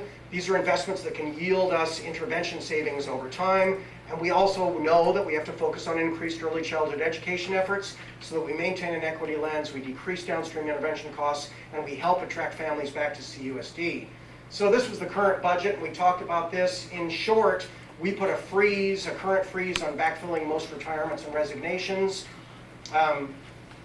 We looked at the administrator and DO positions like the webmaster. IT network specialist, some special education mental health positions, maintenance, custodial, transportation, et cetera, and we decided that some of them, if they were not crucial, if there was attrition, we didn't fill those. Our network administrator comes to mind. Custodial supervisor comes to mind. So employee benefits are listed there. It's a large number of the district office and all sites. And I do want to remind everybody that these employee benefits continue to go up. Health plan options continue to rise. That's not the district's fault. It's not the employee's fault. And pension contributions are fixed by California law and thus unalterable. I do want to mention that people have talked about the cost of living adjustment. People may know that the LAO, the Legislative Analyst Office, have said that, excuse me. Thank you. How are you? It's fine, it's actually not the case. Sorry. It's okay. So I do want to remind people on the pension contributions, when people talk about the COLA, remember that it was anticipated that the COLA would be 3%, and recently the LAO told us that would be predicted to be 1.97%. When we talk about the COLA, it's not just a cost of living adjustment that we can pass to all employees. That's not how it works. Cost of living adjustment is what the district really depends on ongoing funding. The local control funding formula, as inadequate as it is, has now been considered by Jerry Brown and folks before as fully funded. We know it's inadequate, but what we can rely on is COLA. But the COLA has been dropped from 3% down to 1.97. So when people say give us the 2% raise because it's the COLA, it doesn't work that way. That COLA barely covers the cost of our pension increases. So that's the unfortunate truth, and I hate it as much as anybody in this room hates it. But I just want to make sure that the public and the board and everybody here understands that. We can't just say, fix it, give us our COLA. The COLA is actually going to our benefits. And it's not something we wanted to do. This was the shell game that the state put on us in 2013 with the Public Employee Pension Reform Act. And people often tell me, Sean, don't talk about pensions, it makes us feel bad. But at the end of the day, that's the reality. California is making us feel bad. They passed these costs on to us. They didn't increase the local control funding formula. They passed those costs on to us. And so the reason why districts up and down the state are in what West Ed calls the silent recession is because they passed pension costs on to districts and to employees. I feel employees' pain because I know that any raise we give, and this happened in my last district too, employees tell me we don't feel it because you're paying more for your pensions too. The truth of the matter is employees will stop having to pay any more, but districts continue to pay more. So when we see that COLA, I just want to remind everybody that COLA is used for the general expenses of the district, and that includes these pension benefits. And you'll see that out of a $36 million budget, if 10.7 is in employee benefits, that's in your health benefits, your dental benefits, your vision benefits, and your pension benefits. You'll see services and fees, we're reviewing those for savings, subcontracts, membership dues, redundant software, et cetera, et cetera. There's an overview of school site spending. I got a lot of grief from certain friends at some schools about this, about, hey, your numbers weren't right. But the truth of the matter is that we spend more per student in our current state per school because of the economy of scale.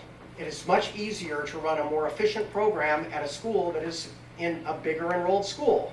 And the high school and the middle school are the examples of that. The top one is the high school. The next one is the intermediate school. The next one is Hatch Elementary. As you keep going down to El Granada, Farallon View, and then Kings Mountain and Pilarcitos, the truth of the matter is that basically is correlated to the costs per pupil, per student, salaries and wages of the employees serving them. Again, this is no fault of anybody. The truth of the matter is we have a community. We respect the community schools. We've heard loud and clear. In fact, I was looking at that parcel tax report from Measure B, I think, and it said to keep all schools open. That was part of the parcel tax promise from before.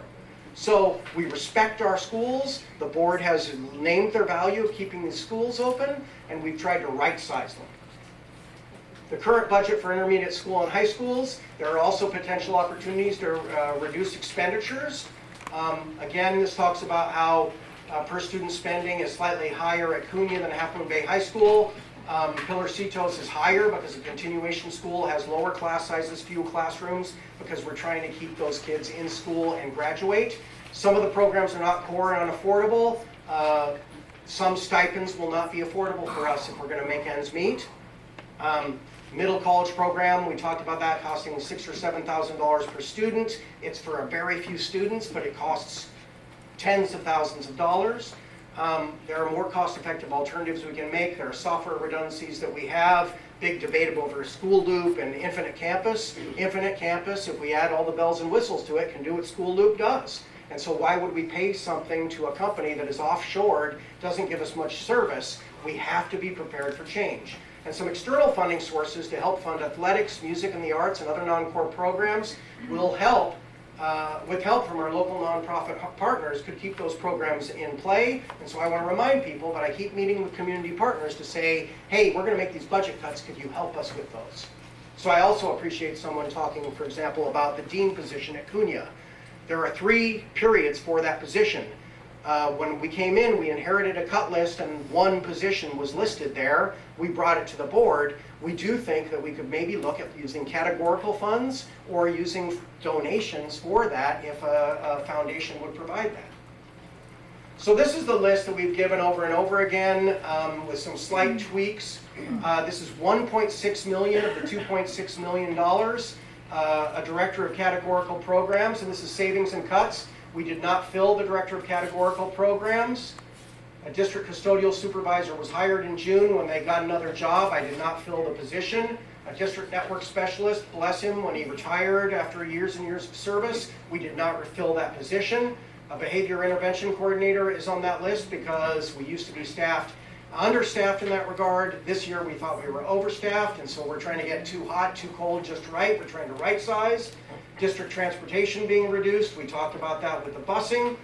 5 psychologists reduced to 4. It used to be 3. We went up to 5. We think this is 4 is more right sizing. Custodian reduction in force is 2 custodians. District broadcasting is ended. District webmaster contract is suspended. AXA dues that were coming to administrators would no longer be reimbursed. A summer cleaning contract would not be continued, and that would mean that our own folks would do that. We'd have to schedule them to do that. The Panorama contract, which was a survey software, that would not be renewed. School Loop contract would not be renewed. We would add some functions to Infinite Campus. That was originally a $17,000 cut. Now it's $14,000 with the $3,000 extra bells and whistles. Charge for breakfast of free and reduced ineligible. Currently, we are paying for breakfast for everyone. I know of no other district that does that. And so if you were only to give free breakfast to those who are eligible under free and reduced standards, that would be a $20,000 savings. The district solar lease with the bond, this board actually took the steps they needed to do for us to pay off Solar City and Tesla. That will save us $100,000. I just want to talk about that too. Some people have had questions about that. That was cost for inflation. In 20 years, that'd be $200,000 a year we'd be paying. And it's kind of like being in a car that's upside down in its lease. That is not the best solar deal we could have gotten, but I didn't navigate that. I didn't negotiate that. That was 2012 when the industry was not mature. And we got into a deal that basically got us upside down. And so we saved $100,000 by using the bond, and I sent it to the lawyers to say, is this a bond expense? And they said, yes. In fact, look at number 3 on that bond. It is to buy solar generation. Lower dental vision insurance costs, that's the insurance that we talked about before, $60,000. The employee doesn't see any decrease in benefits, the same plan, but we went with a bigger pool. Lower workers' comp insurance costs, thanks to SMCSIG, San Mateo County School and Insurance Group. They were able to lower those costs. Saving energy costs with water conservation. I'm currently in consultation with folks in Peninsula Clean Energy, with Center for Sustainable Energy, and others to talk about how we could do LED lighting replacement, more solar and water conservation to save conservatively $200,000 a year, and then facilities rental fees collected. The truth of the matter is that I am now working with partners to say it's time to up your rent. I hate to do this, but it is time that we collect fees, and the truth of the matter is the district may have not been collecting all the fees that we're due it. So this was the finalized list of cuts and savings from the district office. $1.6 million has not changed. you'll see I put all these cuts and savings into now 1, 2, 3. The intermediate high schools, this list, if you start from the bottom, was much higher. It was originally $1.2 million. Then I brought it back at $750,000, and now I brought it back after hearing from the board and the public to $650,000. And what that represents is 1 Cunha Dean out of 3 periods would be eliminated, or we would find an alternative funding source. If I can find an alternative funding source, we would certainly bring it back to the board and recommend that it come back. I believe in the program. I think it's important. I value it. I think many board members have spoken how they value it, but we need to figure out how to make the cuts or how to find how to fund it otherwise. Campus supervisors are reduced, 1 FTE from each school site. This is also something that we've heard from community members that is concerning, but you've got to make cuts somewhere. And again, this was on the original list that we received. Summer online credit recovery program would be suspended. You would only have English language development and extended school year for special education students offered. The high school athletics would be reduced. Originally, it was proposed to be reduced by 50%. After meeting with the high school athletic boosters and realizing where their money comes from and where it goes, we brought that down to 25%. And Half Moon Bay High School athletic boosters were optimistic that they could make that work. And I've spoken to Brendan Roth, and to the principal and to the high school athletic boosters. The Cunha after school sports eliminated. This is hard, but it's very not common. It's very uncommon for middle school to have that kind of program. It's what we've referred to in the past as a top-notch Cadillac program, but when you have to cut $2.6 million, you have to look at things. And we would be able to look at this as a potential partnership with another agency to offer that instead. And again, I've been having those conversations with partners. Again, if the funds were to come back, we could review it. But if we have the opportunity for a partner to help us out, that's what Palo Alto does, that's what San Bruno does, that's what most districts in the state actually do. They do this with a partner. The middle college program, we talked about that. It was $50,000, like $6,000 per kid. It's a very small number of students. And tighter staffing. I say 6-period day would be explored. That's something we would look at going forward to see if that could be one way to get more efficient at the middle school, because a 6-day period would give more instructional minutes to certain areas. Would it change things? It would, but it would make it so that because of the contract, the way the contract is structured, because of student contacts, we could staff more efficiently. If not, we would have to look at not offering low enrolled classes. So this finalized list removed the recommended cuts from the first one of the assistant principal at the high school, the counselor at the high school, the Cunha counselor, and a 50% reduction in force for the community liaisons, attendance clerks, and librarian technicians. The athletics got reduced from 50% to 25%, and this cut, again, now, after time, goes from 1.2 to 750,000 to 650,000. It's approximately 46% lower than the first set of proposed cuts to intermediate high schools. So the total savings there now is not 1.2, it's 650,000, almost half. The elementary schools, a science specialist contribution would be eliminated or another funding source identified. Truth be told, we are very fortunate that Cabrillo Education Foundation funds 80% of that, but we need to look at what we have to cut. That's one thing that has stayed on that list. Kindergarten enrichment, extra staffing would be eliminated, and we would explore and research full-day K alternatives other than that, which would cost less money. 5th grade music enrichment staffing would be cut, or alternative funding source would be identified. Again, I am seeking other partners to see if that could be funded. Community liaison staffing would be right-sized according to school and student needs. If indeed, and I just want to speak about this too, because the speaker spoke about this. We have now completed the survey with the Moonridge families who attend Fairlawn View and other schools, and 71 out of 83 with or without transportation prefer their neighborhood school. I just personally think it's unconscionable to put kids on a bus for 30 to 45 minutes going and coming every day. And guess what? When we met with Moonridge families, they agreed. So I think everybody has a right to a school and a school experience that is humane and that is close. And so that community liaison at Fairlawn View would no longer be required if the Moonridge students were no longer there. It is true, it changes the demographics, but we don't have a community liaison at Kings Mountain, and we wouldn't need one at Fairlawn View. We'd have tighter staffing, combo classes offered at each campus whenever necessary. People have said to me, Sean, there's combo classes already. Yes, but wait, there's more. We have to run efficiently. If we want to hear from folks that they want more money for teachers and for other employees, for our classified staff, if we want more money in the form of compensation, all money's green. It either goes to programs, it either goes to our staffing, or it goes to salaries and benefits. So to a certain extent, we have to run tighter staffing. And finally, right-sized staffing. We've heard much about this from our Kings Mountain elementary families, and I presented to the board a right-sized staffing, what I call a compromise, a middle ground, where we would staff them at 24-1. So that savings was $162,000 realistically to close the school. You still get $62,000 in savings by staffing it as other schools are staffed.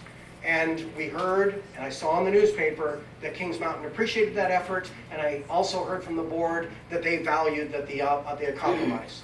So this finalized list reflects our recommendation and a board majority direction that all schools would remain open.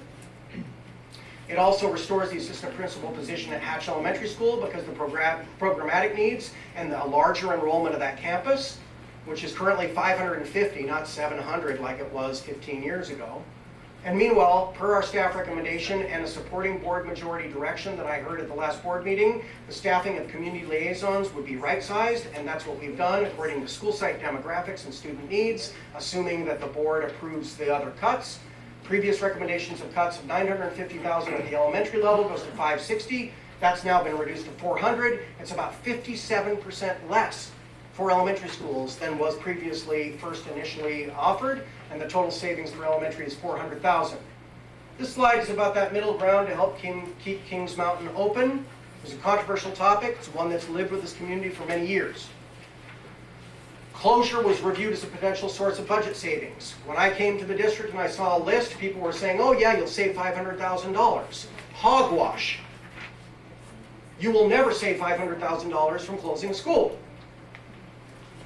You always have to staff the school.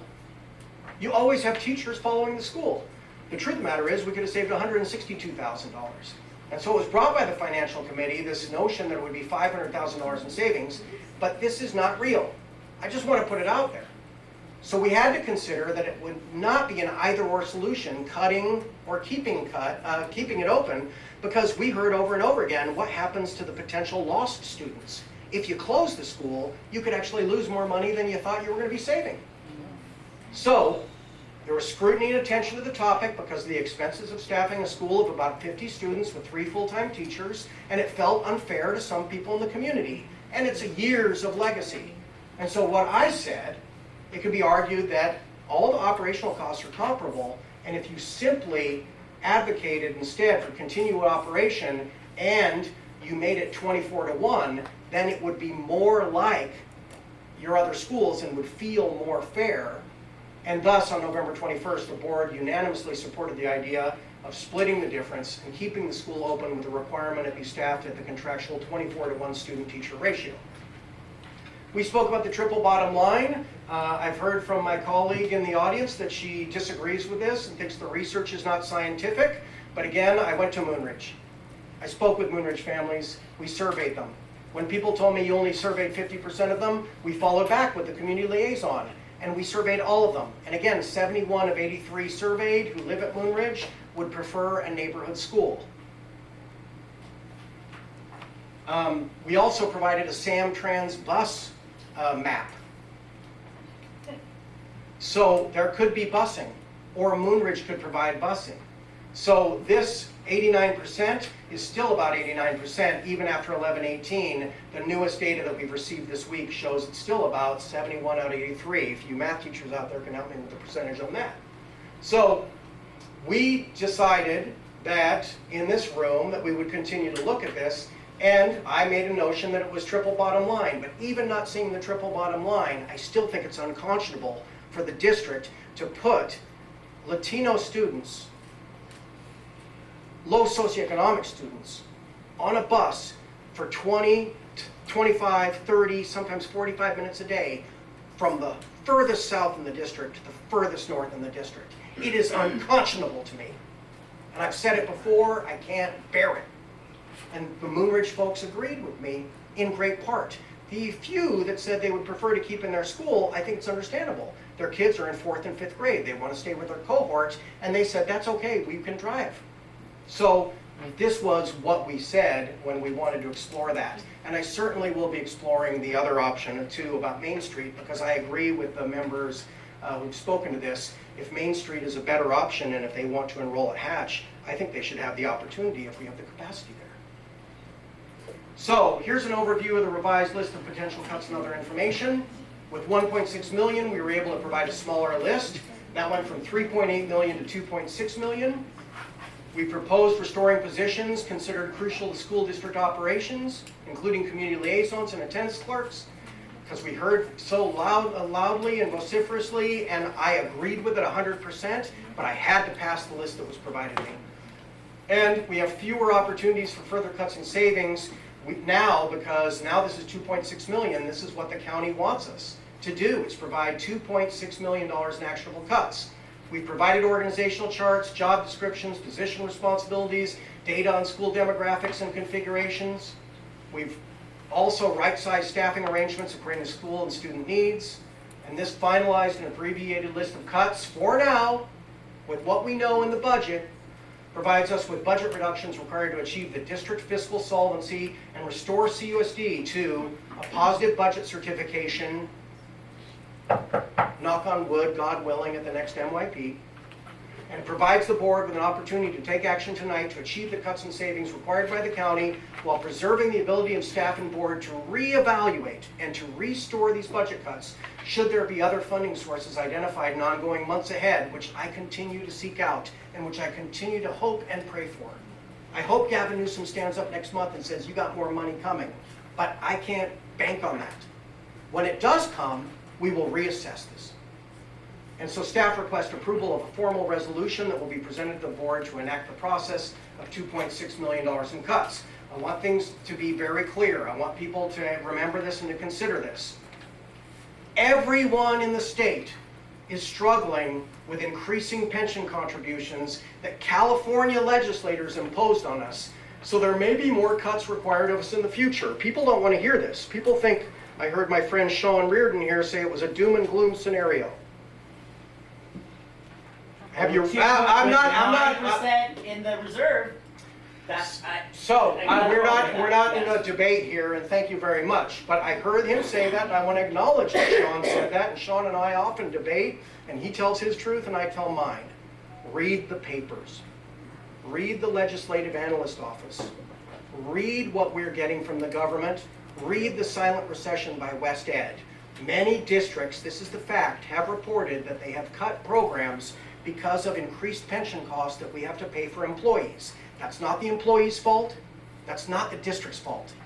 This is entirely to blame on the Public Employee Pension Reform Act of 2013 that has caught up to us and the state has not funded us. Last year, Gavin Newsom gave us some relief, but we can't count on that relief continuing. I hope, knock on wood, that it does. But right now we can't count on that. According to economic analysts and state legislators, we're overdue for another recession. Trump supporters may think not, but most people think we're overdue for another recession. We have to prioritize responsible use of funds from our bonds to help modernize and rebuild El Granada and Farallon View elementary schools. Those are our neediest campuses. I agree with you entirely. And since I came to this district, I said, I can't bear to see El Granada rusting into the sea. And that's why next week I'm meeting with staff and with architects to talk about the visioning process for the remodernization of El Granada. Heidi, are you going to be there? Yep. Okay. So, and Farallon Elementary School, I was just there 2 days, Farallon View Elementary School, I was just there 2 days ago, and we did our visioning process with staff, and then we'll do it with the community. I've also asked a representative from Mid-Coast Council, and I've also asked our architects to reach out to Don Horsley's office, so that we can also talk about whether or not when we're modernizing, we can create more community space. Because in Montara and Moss Beach and El Granada, we know that they lack community space that Half Moon Bay has. So just back to the public comment earlier, I very much, if you can look at what I presented to Mid-Coast Council or what I presented in the past, I very much agree with the idea that we have to show some love and spend bond money now, and the priorities have to be Farallon View and El Granada. Also, if we do that correctly with net zero buildings and with solar energy and energy storage, when PG&E shuts the power off, we can still run with lights. We can lower our operational costs. We can continue to work toward progress so we can bring good things to our students, our families, and our staff. We have to negotiate with our employee bargaining representatives to help us achieve additional savings and improve services to students and families, but we also have to factor in the need that we have to provide raises to employees as incentives for the recruitment and retention. I want everybody in this room to, I hear you loud and clear. I hear you loud and clear. Board members have said it in previous presentations, and this slide has been here for several presentations. We hear you loud and clear. Hang with us, let's get through this, and let's make it right. And hopefully we can come together and not divide, not make it an us versus them. Hopefully we can hold ourselves together and know that this will take some time, but it is my commitment and my goal to be able to pass what we can to employees. And part of getting us into a better fiscal budget, fiscal health, is exactly for that purpose, because we know this is something that is part of what we have to do. CUSD also needs to design and implement civic partnerships for services to our students that are no longer affordable us on our own. Those include with our athletic boosters. Those include with our Boys and Girls Club of the Coast Side. That includes with the Cabrillo Education Foundation. Includes the City of Half Moon Bay. And there are other people looking for other dollars out there too. And finally, we will continue to work at implementation of board-approved cuts throughout the year, and cuts will be re-evaluated for their viability and as impacted by changing funding conditions. So big picture themes, you need $2.6 million. Hopefully that'll get us to positive budget certification. We can remain solvent, we can maintain local control, we can retain local control. Contractual and legal obligations require that these cuts cannot be made to class sizes, so a majority of the budget cuts and savings recommended by staff still protect basic classroom services. Finalized budget recommendations address overstaffing, nice to have versus need to have services, inefficiencies and redundancies, and programs and staff that are not considered to be core operational requirements. But we acknowledge that these budget cuts impact staff, as this will require layoffs.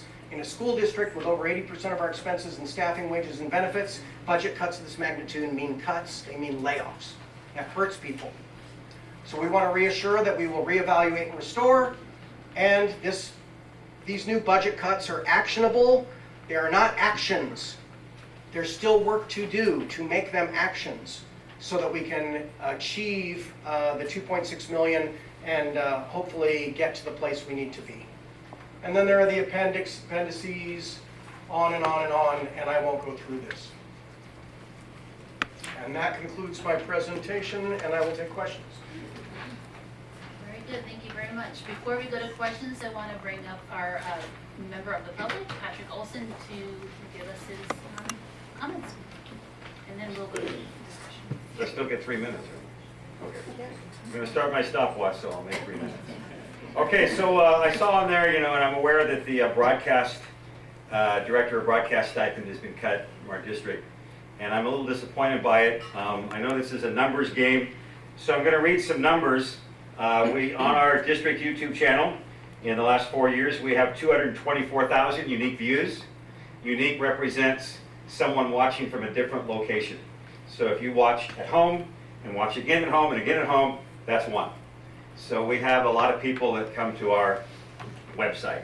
Within the past month, we've had 5,400 unique views. We've had, over the last 4 years, people watch a total of 8,000 hours of video produced by our YouTube channel. We have also produced over 1,200 videos. We're at 1239. And Mr. Barnes, when I make your video tonight, we'll be at 1240. That's what I'll be doing when I go home tonight. We have some very popular videos. I'm kind of surprised because the high school in Cunha tend to win the contest, but we have the Hatch Halloween Parade from 2 years ago is now at 3,500 unique views. All right, Half Moon Bay High School 2014 Homecoming has 2,700 unique views. But what was the name of that group that came to the high school? Why Don't We? Thank you. When Why Don't We came, their video now has almost 9,000 unique views. One of the things that sort of puzzles me is I was asked by a member of the administrative office to this year in September extend our YouTube channel efforts, not back off. I was asked to create a YouTube channel for each site, which proved to be problematic, especially when I started adding elementary sites and I'm using the same cell. So I determined it made more sense to have a high school channel, a Cunha channel, and an elementary channel. So we've gone from 1 to 4. And that means every time I make a video, if it's a Cunha video, it goes on the Cunha channel and our main channel. So we've ramped up, not pared back. So I find it interesting that that's on the chopping block. We could sell it for 224,000 unique views. I can bring in 16,000 a year easy. Let me go do it, I'll sell it. I used the term earlier, I won't use that term. I know it taints it some to have ads on there, but we could sell it. I could go fundraise for it. So what I'm hopeful is that as opposed to a total cut, let's eliminate it, that we have some conversation about a creative way to keep it. It's a really cool thing. And yeah, for me personally, you know, heck with the small raise that we're being offered, I'm looking at a pretty appreciable pay cut, a pretty big one. And just to dovetail off what Mr. Carey talked about earlier, and I know I've hit my 3 minutes here, in addition to being the Director of Broadcasting, I'm also a department chair, small stipend there. I teach summer school. I see that's going to be eliminated from my salary as well. I run the California Healthy Kids Survey for a stipend. I'm a member of the leadership staff. We meet once a month, small stipend there as well. And I also moonlight as a sports broadcaster. So I'd love to say that I could make up that income so I can continue to pay my mortgage. I don't know when I'll have the time to fit that in. At least doing this gig, it keeps me on the coast. I can go to Fairlawn View, near where I live. I can go to El Granada. I can go to events at night. And I think it's a really cool thing. And I heard, gee, it's not a necessity. And I say wrong, because it's in our WASP report. WASP came 6 years ago and asked us to make it more public, because we were doing campus news on a cable, and only the campus saw it. So we got a YouTube channel. Now they've come 6 years later, and again, looked closely at it and said, you need more Spanish. So we put more Spanish. What will happen when they come back in 6 years or 3 years for our mid-review, and now it's gone? And they'll say, gee, what happened to your YouTube channel, your communication outlet? I say in today, 2019, that communication and this type of communication is a necessity. And I say that all these principals here have seen me at their schools, teachers have seen me in their classrooms, and our videos get eyeballs. People watch, and I'll finish with this. About 4 years ago, I was driving down from the high school, and this woman started honking her horn behind me. And I thought, gee, did I cut this lady off? And you know, you make the right turn at Safeway, and you kind of stall there, and she's still beeping. And she actually gets out of her car. And I thought, uh-oh, I must have been something. I rolled down my window, and she says, I just want to say, I love those YouTube videos you make. I recognized you in the car because sometimes you're on camera, and I can't get to all the school events, but I love being able to watch them at home. So hopefully we can find a way to keep it going in some fashion, as opposed to just a total cut, because it's a very first world necessity in my mind. So thank you very much. And I'll go home when I set this off.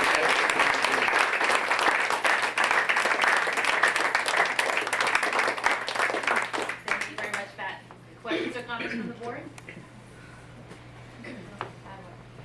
Lauren. So I'm actually, I haven't taken broadcasting myself, but I volunteer. I go early into school Tuesdays and Thursdays this year and last year with Mr. Olson. And just communication is super important. I think I'm the top subscriber on the YouTube channel. I watch them every day.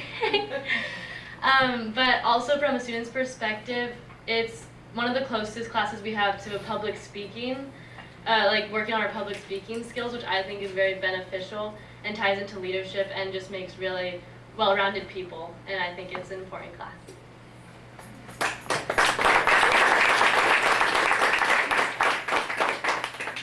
I'm just going to comment. I was only one of those unique views, Pat, on the Halloween video. Only one, right? Okay. So I just, yeah. I'm probably 500 on the other ones with all my other devices. I just want to say, you know, again, thank you, Sean, for bringing forth to us the final in a series of what is our first step in an ongoing process of financial management and updates and ongoing care with our budget to make sure that we have what we need so we can invest in our employees and programs and services for our students. I think this is, to me, just it's a tough time for all the reasons that you mentioned. People are being personally affected. We're have concerns about what's going to happen with our students and the different kind of decisions and offerings that we'll be able to make for them. And so, I think this is a really huge, important first step that you've gotten to us. It is going to require, as you implement this step, a lot of collaborative leadership across all the different roles within the district with our partners. And so I appreciate your leadership and your team, the leadership of the various people in this room, on the ground, in the classroom, even Pat just coming up and kind of taking the entrepreneurial spirit to say, okay, I get it. I get how this is going to work, right? And I think that's the mode we all need to be in with our partners of the various organizations that you've spoken to, have been speaking to, many of whom I know you've spoken to several times, to have our community partners step up and see, okay, what do you need, right? And let's see how we can work this out. To me, I think that just says what we all know about this community, which is we're not going to let this stop us, right? This is just one thing that's just getting, gotten thrown in our way, but we're gonna keep riding that bike uphill, right? We're gonna maybe lower the gear a little bit or raise the gear. I can never get that straight. But all right, so this is what we got. All right, what next? We're gonna be pretty fit by the end of this workout, right? So to me, that's how I look at this, right? This is not the end. This is really the beginning of a continuous process of looking at things. And how do we save more money so we can make more investments? How do we, change the revenues that we get? But, the bottom line is we have two levers. One is controlling costs and one is increasing revenues. So I appreciate all the work that's been done, through district staff, through our school staff, through our community partners to already try to influence both of those levers, right? It's kind of started in earnest since in your time since you got here with the Measure I campaign. Of course, that was a huge, on the revenue side to make sure we maintain that 1.6 million in revenue, and to bring in these 50,000 here, 100,000 there from our partners is helping with that side too. And then unfortunately, I think it's a little bit of both. So I just wanted to thank you for that process and shepherding us through. I don't have any questions or comments on any specifics because I think we've talked about them. Other than the Moonridge numbers, I want to just make sure I'm clear. I think they're if I remember from the enrollment report, around 50 elementary students right now, and that's forecast to decline more rapidly than the other neighborhood groups in the elementary level, if I recall correctly. Is that correct? That's right. The number of Moonridge students, what demographers call student generation revenue, SGR, has gone down over time as families and students have grown older and proceeded to Cunha and to the high school. And so that number continues to get smaller and is projected to get smaller yet. And that is the case. And as long as this as long as this community doesn't have affordable housing, doesn't have attached housing, the student generation rate for a gentrifying community such as this and such as other Bay Area communities that are gentrifying, that are pricing out people, you just get fewer students coming to the system. It is also the case that declining enrollment is a county trend and a state trend. So like it or not, our demographer is able to look forward, and we will continue to work with the demographer on the facilities master plan to make sure that we are right-sizing our schools for a district that looks like it may go to 1,100 elementary students and dropping. And also kind of the second thing, in addition to this first kind of stabilization phase that we're going through right now, looking, as you transition now to midterm or longer term planning, looking back at the parking lot list that you provided earlier, I think that to me is also really important to keep in mind as well. As again, this is a continuous process, and you've outlined some of the levers or some of the areas where you might kind of look into, further changes around, you mentioned a number of times the sale and lease of capital assets, right? That's something that can impact our bottom line as well. Changes in elementary school area boundaries. So when we think about not only the fiscal sustainability of what we're doing, but also our goals or visions, I would say, around like excellence and equity in education of our students. Like this is an ongoing process, and I think it's nice to connote some areas where we might continue to explore. There are other ideas and other things that we can proceed to look at for increased revenues going forward. And we will continue to do that. I will continue to work with partners to see if we can get more revenues in, and we can continue to look at efficiencies. Other questions or comments?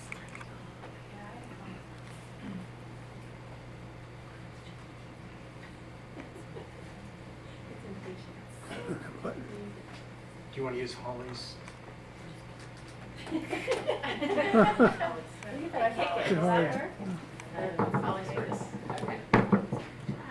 So first off, I just want to say that, reiterate some of what's been said already today. This all makes me very sad, and I really wish that we didn't have to make any cuts, let alone 2.6 million. So I just want to start there. This is not something that I look forward to doing, that I want to do, that I ever wanted to do in coming to the board. I do see the necessity of doing it to satisfy the county and the fiscal state that we got ourselves into. With that, however, I will reiterate what Sean said and put in his thing, that when the district receives information regarding any state funding, we can potentially reevaluate and restore cuts.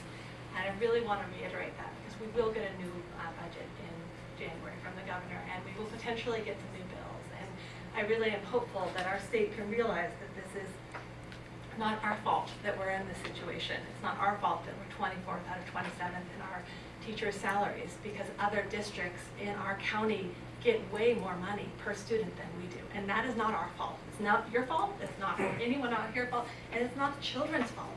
And unfortunately, they're the ones who are being punished by this, that we only have $11,000 per student, and Palo Alto, with its incredible raises and more money, gets $17,000, $18,000 per student. That is not fair.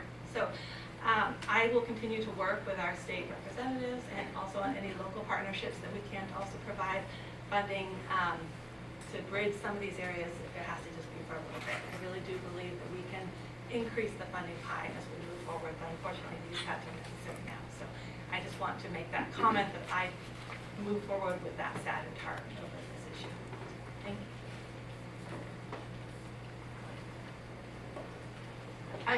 I don't have much more to add because I agree with everything Freya said, and I couldn't have said it better. But I just want to make sure there is flexibility also, besides the new governor's budget coming in, if there's some outside funding found or other ways that you'll continue to talk with people to try to restore things where we see fit.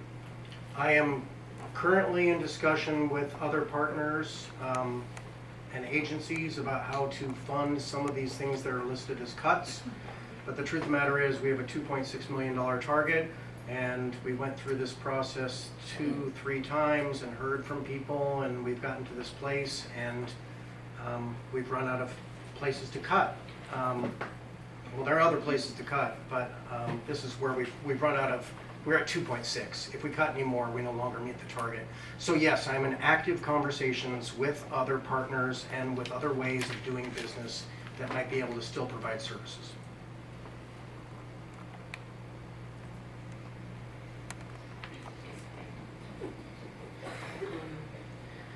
I also want to echo what Freya said, and every cut is important and it affects a family, an individual.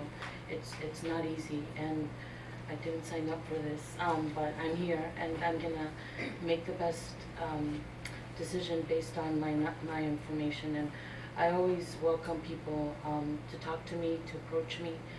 I think it's important to get the entire picture, and everybody's input is important.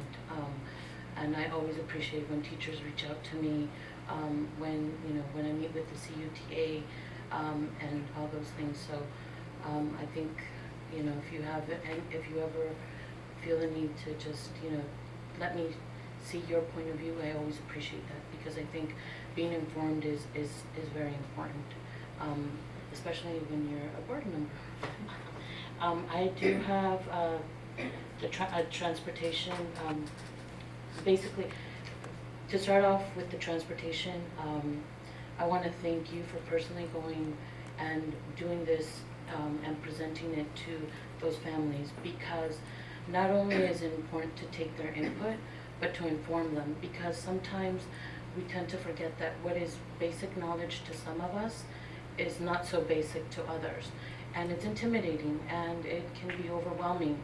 And sometimes people don't know and don't want to ask. So the fact that you took your time and you informed them, and I hope you continue to do this for other issues that impact that community, and not only Murnbridge, but I mean there's a big concentration of the community. So thank you, and I hope that this is something that continues to happen to those families in that community. And also with regards to Main Street, I would also like to see some surveys, sort of like just information on their take, because it is transportation across the board. It's not just for Moonbridge. And just to see that happen and see what their take in is, I think is also very important. And also moving forward, if that's the case and the families want this, because I know that it's something that it was thought out and there was a reason behind this, but to be honest with you, after all these years, that community feels like outsiders, and they are labeled as those bused kids, and that is not okay. So if sending them to another school, I don't know if that's the answer, but what I would also like to see is a plan to support them if that is the case, and they are moved and they've been, I don't know, at their school for 4 years or whatever the case is. I think that it needs that not only should be allowed to go to their neighboring school for whatever reason, but also some sort of support as they do this transition, and support to the teachers as well, because it is going to impact the kids and it's going to impact the teachers. And I think support for the children mainly, but also for the teachers who will work with the kids. And I know we'll do an awesome job because there's some really great teachers. I mean, they're all great teachers. I just haven't met them all, but the ones I have met, they're all great teachers in regards to transportation. And then for the breakfast, I know I heard someone mention, they should feed the kids, but I also have to agree that cuts have to be made somewhere. I'm a struggling parent. I make ends meet. I can't work overtime because I'm really involved with the board and just trying to be informed and just do my job. If I am an elected leader and I have to make decisions, I think it's only right for me to spend as much time as I can to do this job as best as I can. And I get it. I just got the notice my rent went up, so I get that it's a reality. Everybody's is financially struggling, but and I don't qualify for free and reduced lunch, and I still have a hard time paying that bill. I'm like, I thought $40 was gonna feed my daughter for at least a month, and I'm like, yeah, no, that's not gonna happen. So I hate to see it be taken away, but for right now, I think it's a wise thing. I think it's the right decision to do.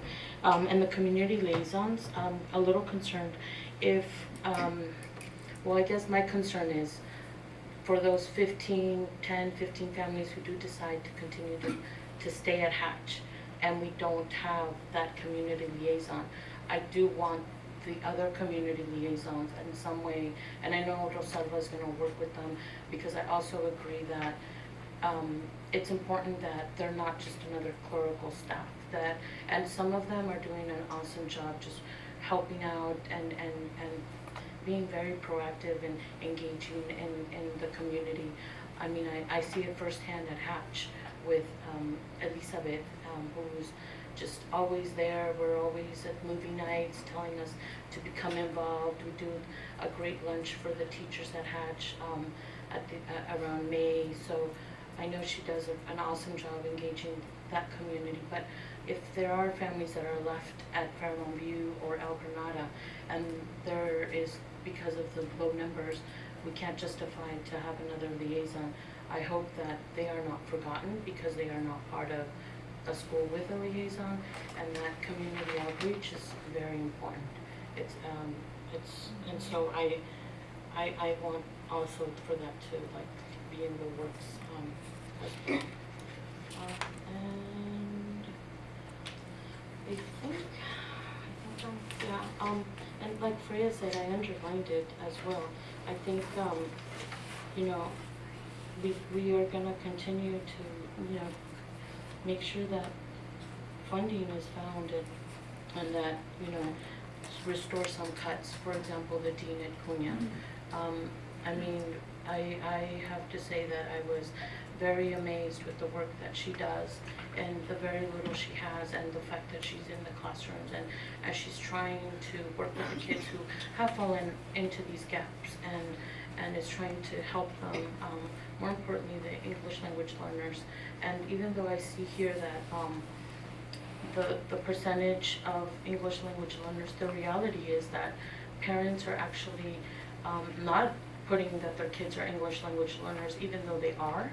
And that is because reclassification is also something that is not, there's a lack of information and it's always very negative, and parents are afraid of that. I mean, myself, I'm also a mother and I'm more informed, but I'm struggling with my daughter in the reclassification process, but I'm not going to give up on her, and I'm not going to give up on any of the, I'm a strong believer in this district, and I think that it's going to get better. Thank you to Leticia, who, we're working on, just finding making the site plan for ELD is important, and I also think, I don't think that these are completely true numbers, because there are, I know for a fact, several families who will say, no, I didn't do that because I learned with my first child, or somebody told me. So there are English language learners out there that are not labeled as English language learners, so that's it. So just quickly responding, it is true that Dr. Bhatia, who can't be here tonight, is working on an ELD master plan for the district, which is overdue. We need to improve in our English language development services in this district. Many things show us that we need to. And as far as our services to Hispano-Hablante families, the Spanish-speaking families, for any students that would stay at Fairlawn View, we would look to make sure that that was available. Again, the rough number I have is 71 out of 83 of all surveyed. Some of those go to different schools of the Moonridge families. But if there are students that stay there, we certainly would have Spanish-speaking function still present at Fairlawn View. But again, this is right-sizing, taking away the 50% reduction of community liaisons at all the sites, and instead just saying we're right-sizing it so it's no longer at Fairlawn View. But if there were services needed, we would look toward whether that's through Title III funding or other funding. And as far as the Cunha Dean too, if we can look at another source of funding, whether that be an outside benefactor or partner, or through categorical funding, and to make that switch where that categorical funding would no longer be spent in another purpose but be brought back for that position, that's the work that the staff has to do going forward. And we will make a commitment also to reaching out to Main Street families and seeing if they would like to attend Hatch, their neighborhood school, now that that's been brought up. And that would be their choice. I mean, and we would see if that would be an opportunity, but I would certainly meet with those families just like we do with Moonridge. Mm-hmm. Thank you for all the work that's gone into this. It is not for the faint of heart, and it is a difficult thing to do.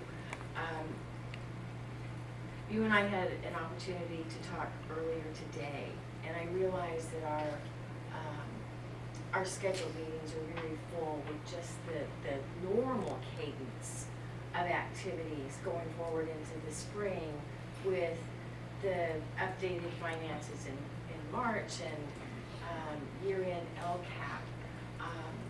One item you mentioned was the possibility of, as needed, like special meetings, special topics. And I'm wondering, as I listen to all this and realize how much angst we have over lots of different pieces, if, once we know what the governor's budget is, that somewhere mid-spring as we're going forward with planning for the following year, if that might be a time for another special meeting and where perhaps we can answer more very specific questions that people have about budget and what some of these trades are. Maybe we could ask for some commitments. This is me just kind of thinking out loud how we might use like this a dedicated special meeting, with some potential commitments from our partners. And wondering what that timing in the spring might be. I think certainly a deeper dive and a special meeting, perhaps less formal, more interactive would probably make sense after we do our second MYP and we sort of have a picture after March of what the budget looks like. And so I think that makes a lot of sense, and we will want to be reporting ongoing. And I'm going to trim these slides and not ever present all these slides ever again together, but it's been important for us to do it over and over again. I think for the purposes of building the story and letting people who haven't had the opportunity to see it. But I think come March, we'll get our second MYP. Certainly that will be a time when we will be able to talk about, okay, it's time to look at where we're at. I just wanted to add that, of course, this is all horrible, and I just feel horrible in my heart having to do it. But I am an optimist, and there could be good of this. I mean, it is forcing us to tighten our belts. I don't like it that we are inequitable with other schools and their districts for pay and things like that. But on the bright side of things, I mean, Sean has come in and found cost savings for things like healthcare for the employees, where they get the same level of service for less money, finding cost efficiencies with energy stuff, and looking at that, doing more of that going forward. So just bringing up the optimistic point of view of this, I mean, this could enable us to have more money down the line that we will be able to divvy out and, you know, however seen best by our community. And so I just want to bring that up, just as bad as it feels. That there might be a silver lining in it, because I would like to do right by everyone, all of our workers in our community, and keep it a strong school system. Any other comments or questions? Seeing there are none, we'll close the item and move on to item 9. There are no discussion items for tonight, so we'll go to item 10, communications, board members. I just want to say thank you for all the teachers leave. Thank you, Sean. Oh, my thing's not working. Yeah. Thank you, teachers. You guys are awesome. So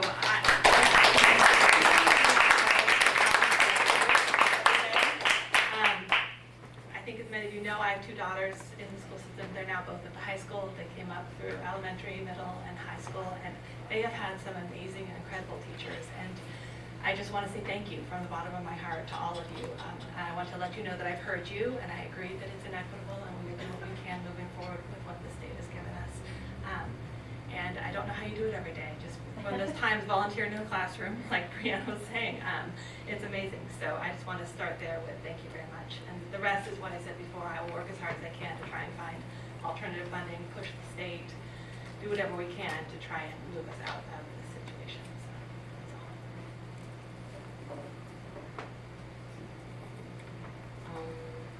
What haven't I said? I wanted to give kudos to the opera that was this week at Hatch, and it was an awesome show, and the fact that these kids not only acted but remembered their lines, and they did such a great job. So I want to give kudos to the principal and all the teachers there for supporting the opera. I also had a full day of school site visits to the different elementary schools, and I did that all day on I think Tuesday, and primarily to see ELD instruction. And I think it's I think it's a step towards the right direction. I think there is a lot of work to be done, but I think that it's important, and more importantly, you know, for example, Moonridge and any future community, any kid, if they move because of financial reasons or whatever, there should be a district-wide ELD master plan, and not, you know, something here but not there. And I think what the teachers do with what they do have is amazing. And I went to several classrooms at Hatch, El Granada, and Fairlawn View, and you guys do awesome work with the kids. And I just want to say thank you as a parent and as a board member. I mean, I appreciate everybody's work, so thank you very much. Thank you.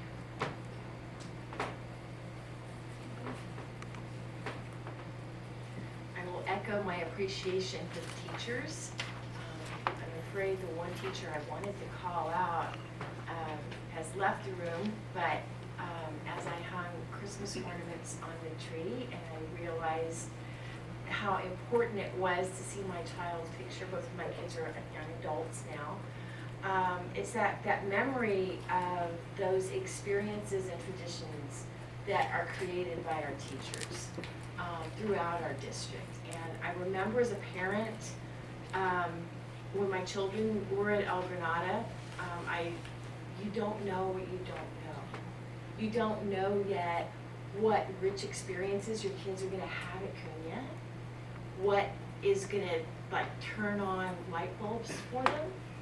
You don't know how, when your child gets to the high school, that we have a small but mighty high school that whether your kids are playing tennis or in the jazz band or in leadership or in theater or in football or in water polo, we have such a fabulous, rich community.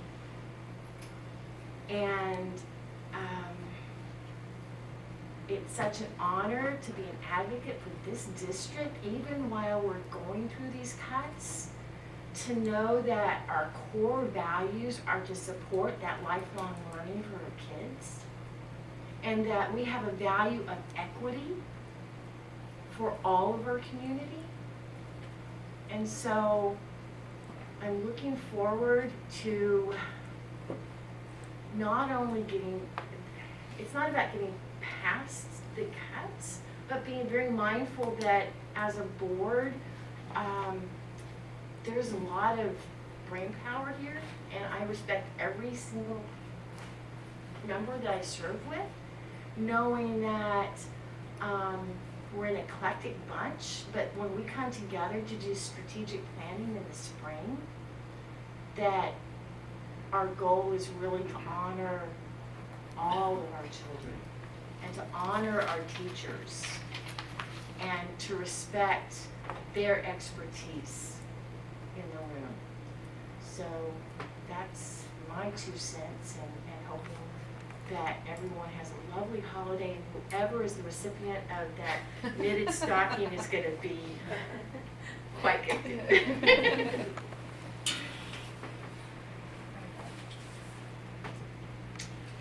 We've talked a lot about funding the last few meetings, but I just want to continue to encourage everyone to advocate at the state level as well. And like Freya was saying earlier, it's really not fair that there's not equitable funding and we don't have enough. And our coast side community has been very good about putting together a group to do this. So they have a Facebook page, Coastsiders for Better Education Funding. And it's great because they keep up with the bills that are going on the floor and call this assembly person or so I just think it's helpful if we're all advocating because I think we all want the same thing. Sometimes it doesn't seem that way, but I think we want the same thing, and that's what's best for the kids. The other thing I wanted to talk about was I was at the music performance last night for the Cunha in the high school, and I thought it was great. It was great. The teachers were super enthusiastic. The kids were enthusiastic, and I just thought, I didn't really get to see this stuff before, and I thought, boy, wouldn't the general public love to see this? Like, they really, it's so fun, and sometimes I feel like they're kind of left out. So I don't know, it made me start thinking, how can we better showcase the good things we have and how great our schools are to the public? And so I just kind of started thinking about that, and I thought I'd put that seed out there just to see if there might be ways we can think about doing that. Because I thought, I bet if we invited some people, some people might have showed up and really enjoyed it. So I thought it was great. It just got me thinking. I think, we are for the community, and they do support us, and they have been very supportive in this last parcel tax, as many others. But I think it's important for us to also show them what's going on and show them the good things that the money is doing. So, just a thought. Now, Freya wanted to add to her comments. I'll let you go first. Sorry, I forgot. I forgot some of the more general things that I wanted to say. Let me dovetail on what Mary Beth was saying. Mary Beth and I attended with Corinne Bucher from CEF. Judy Macias of Village of the Coastside invited us to talk with their group. It was right before Thanksgiving, so the attendance wasn't as big, but one of the issues that we talked about was that kind of communication. And so I've mentioned this to Sean in the past, but I'd like to reiterate that desire as we're going forward to communicate more out and also receive communication back in from that population, but from the whole community as well, the people who are not parents, who are not already involved in the schools. So kind of dovetailing on that. A second thing is that I've mentioned this before. I'd like to kind of formally bring up in my comments my desire to form a board committee dealing with environmental issues, both around our current building as well as our maintenance and how we run things, but also looking at what we already do with curriculum and kind of highlighting that. And I think it's a really exciting time. I think I mentioned as I did the parcel tax outreach and other things, I met many people, and I was like, wait, you'd be perfect on this committee I'm thinking about doing. I've already identified about 3 or 4, and in fact, in this last meeting with CEF, Corinne, that was one of the topics that we also discussed, and that they're interested in that. So I'd like to formally request that I think we bring it back to the board at some point for discussion and formation, so I'd kind of like to formally ask for that to occur. That's all. Thank you. Talked a lot, like Mary Beth said, obviously our minds right now are on the finances right now, and this is first important stage that we're hopefully will achieve tonight. I just want to recognize all the people in the room, whether teachers or staff, or I see a lot of parents in the audience and administrators, and all of you who are not only here tonight and engaged in this process and recognize the importance of these conversations, these discussions, in impacting the everyday of our students, but also just in carrying on and doing the normal stuff every day. And being with our kids and being there to support our students throughout this time, which I know is challenging. It's emotional, it's upsetting in many, many ways. Other than the obvious savings, some of which Mary Beth mentioned earlier, like the same thing for less. Those are obvious things. Some of these are going to be hard, and I think Lizette even mentioned somebody mentioned there's probably not going to be many, if any, families that aren't going to feel some of these cuts in some way, shape, or form, and perhaps not in a great way. So it's hard. So I just want to, thank everybody for hanging in there and working together towards that goal that I do believe is our common goal, which is, for every kid in the different ways that they need. And I love that poster from last time around equity to support, whatever the needs of our students are. So I'm really grateful and appreciative. We'll go to our superintendent for comments. Oh, a student board member, and then All right, let's hear about some of the happenings going around in our district. In the inaugural exhibition expo on November 22nd, Kings Mountain students presented their projects generated by the project-based learning framework teachers are implementing this year. The K-1 class showed the toys they had made to send to a preschool in Brazil, a movie featuring Should We Kill Spiders, and a Google slideshow answering What Can We Do for Animals Unable to Find a Home. Our 2-3 class presented the ways they encourage kindness, and the 4-5 class showcased their sustainable housing designs. Students and staff also welcomed their families, Kings Mountain community members, Principal Holly Wade, Superintendent Sean McFetridge, and CUSD board member Mary Beth Alexander to the KMES annual Stone Soup celebration on Friday, November 22nd, which was the best stone soup ever. On Monday, December 9th, 2019, CEF granted Kings Mountain money for a bus to transport the entire school to Pomponio Beach to answer our next driving questions. How can we take care of our environment and inspire others to help us? And why are oceans important? El Granada had a very successful fun run in early November and also participated in the Ruby Bridges Walk to School Day. This week, our PTO is sponsoring the Scholastic Book Fair, which has gotten off to a great start.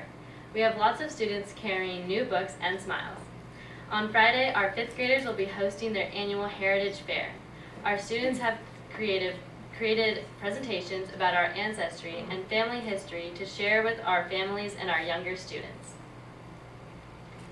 Hatch hosted the 2nd annual Wax Museum. It was engaging for all the parties, students, teachers, and parents. Attendees could enjoy the posters, the students' presentations of significant historical individuals, their costumes, the option of having the presentation in English or Spanish, and the purpose of their writing project. Also, students were so proud to be part of such an important cause by collecting funds for the Coastside Food Bank. Many thanks to the parents who helped put this event together, and especially to the 5th grade immersion teachers, Ms. Work and Ms. Mas. The Hatch San Francisco Opera performance was last week. Our students did an amazing job performing and singing.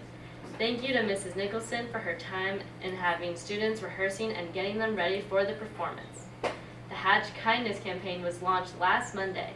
A poster was created reading Hatchies put the I in kind. Ms. Tatari, our school psychologist, led the kindness campaign and took a picture of every student standing in front of the poster. The pictures will be developed and used in an art project. Also, students were interviewed and asked to share about why kindness is important to them and what they can do to show kindness to one another. This allowed students to reflect and find creative ways to express kindness. Thank you, Hatch teachers Ms. Tatari and Amity interns for your participation and leadership in this project. Last Friday, Holiday Bazaar arrived at Hatch. Students, parents, and teachers had the opportunity to enjoy the food and the different Christmas arts and crafts stations. Also, the Hatch community had the chance to enjoy the merchandise offered by different vendors. The show was led by the performances of Mariachi Media Luna, Isabella Marquez Varela singing, and Baile Folklorico for Maestro Zenon. Thank you to all the participants that helped make this event a success. Today, Hatch hosted Coffee with the Principal. Mr. Porcel shared information about curriculum updates, PBIS, preventing cyberbullying, provided reading resources, and how to access the webpage to practice SBAC and LPAC state tests. The meeting went very well, or was very well attended, and parents had the opportunity to ask questions and network with other parents as well. Hatch administration would like to thank PTO, SIPA, and ELAC parents for their help and continued support. Our Cunha band had its winter concert joining with the Cougar bands up at Half Moon Bay High School last night. It was a great show. Since the last regular board meeting, we have had parent conferences, as our teachers put in many hours meeting parents in a speed dating format. Last Friday, we held the second dance of the year, a December to Remember. Everyone had a good time, although we did have to put the kibosh on a mosh pit. Teachers enjoyed a fantastic PTO luncheon last week, and Mr. Barnes wants to give a shout out to the parent Aaron Hoslick for building an amazing new Cunha PTO website. The students and staff at Half Moon Bay High School are wrapping up the first semester of the school year and gearing up for final exams next week. With our seniors in the midst of the college application season, our lovely counselors hosted a month full of helpful workshops. Volunteer college counselors were also in attendance to offer their expertise on the process. Mr. Anderson, aka Vanderson, directed our music department through their winter concert last night. The music from our chorale class and the various bands we have on campus were enjoyed by all. We had a college athlete signing day for some of the many student athletes at our school that plan to continue their education and athletic career at the collegiate level. Mia Griffiths has committed to swim at Eastern Illinois University. Riley Rhodes will be swimming at Fresno State University. Andy Vanna will be attending Ottawa University in Arizona and will be the first college water polo player from Half Moon Bay High School. And Claire Yerby will be running cross country and track and field at one of the top public schools in the nation, the University of California, Berkeley. We will be having another signing day in the spring for the other committed athletes. Winter sports are in full swing with basketball, soccer, wrestling, and dance. This past weekend, we held our annual Peninsula Wrestling Tournament, where many schools traveled to the coast to compete. We are very proud of the many student-led clubs on campus. Just to name a few, a new club on campus, Skills USA, created handmade wooden ornaments with beautiful designs that can be purchased. The Kids United Club held a canned food drive for those in need. And the California Scholarship Federation participated in Adopt a Family to assist a family this holiday season. Half Moon Bay High School wishes everyone a happy holiday season and all the best in the new year. Here are the updates for La Costa Adult School. We'll be supporting the census in the spring by opening up a computer lab for students and community members to come in with their census postcards to complete the census with support. We anticipate having a classroom open 1 to 2 days a week between March 20th and April 20th. This will occur in the evening between the hours of 5 to 8 p.m., most likely. We will continue offering 2 levels of Spanish classes in the spring, Spanish 2 and 3. We will be opening up an additional section of modern office skills and technology on Monday evening from 6 to 9 p.m. Students must be concurrently enrolled in one of our high school equivalency or ESL classes, and all of the classes and services are free. Thank you. I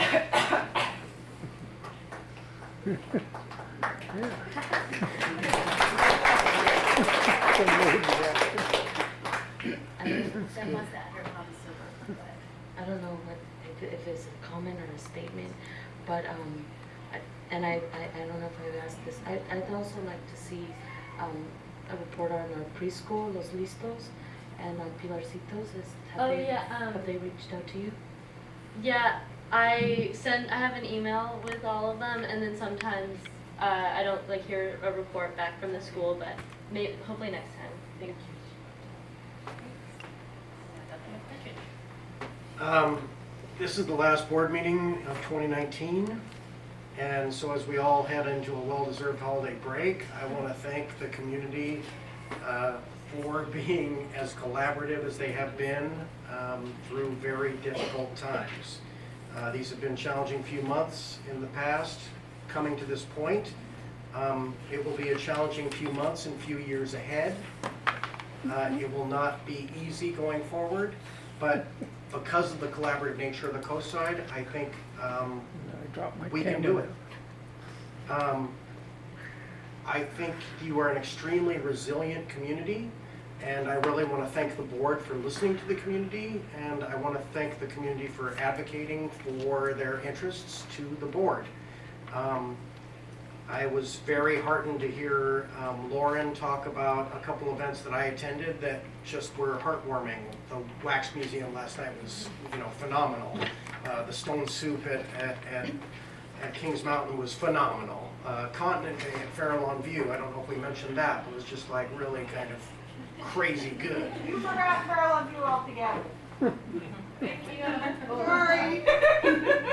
I just said Farallon View. I know, I appreciate it. They probably didn't get a report this time. That's because they don't have a principal. Oh, yeah. There you go. And I'm thankful to Ms. McVicker for serving as your interim principal. So there you go. And I very much look forward to meeting with faculty and architects at El Granada next week. I've made a commitment, and I've talked to Brianna about getting family members and community members together after that, so we can envision a wonderful, beautiful, modernized school at El Granada, which I think has to be prioritized. It was great to meet with Farallon View faculty the other day. We have a commitment to those 2 schools. I just want to say the board has shown that they've heard from the community and they've kept all coastside schools open.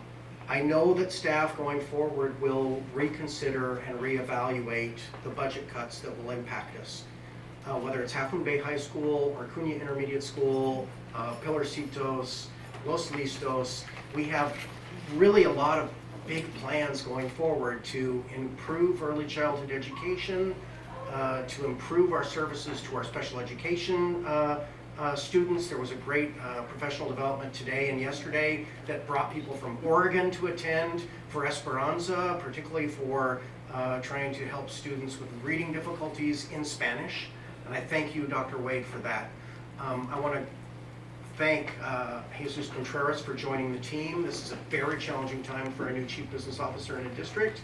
I want to thank the board. I want to thank our colleague, Dr. Leticia Batia, who could not be here tonight. I want to thank everybody, our principals in particular, our teachers, our classified staff, our families, our partners.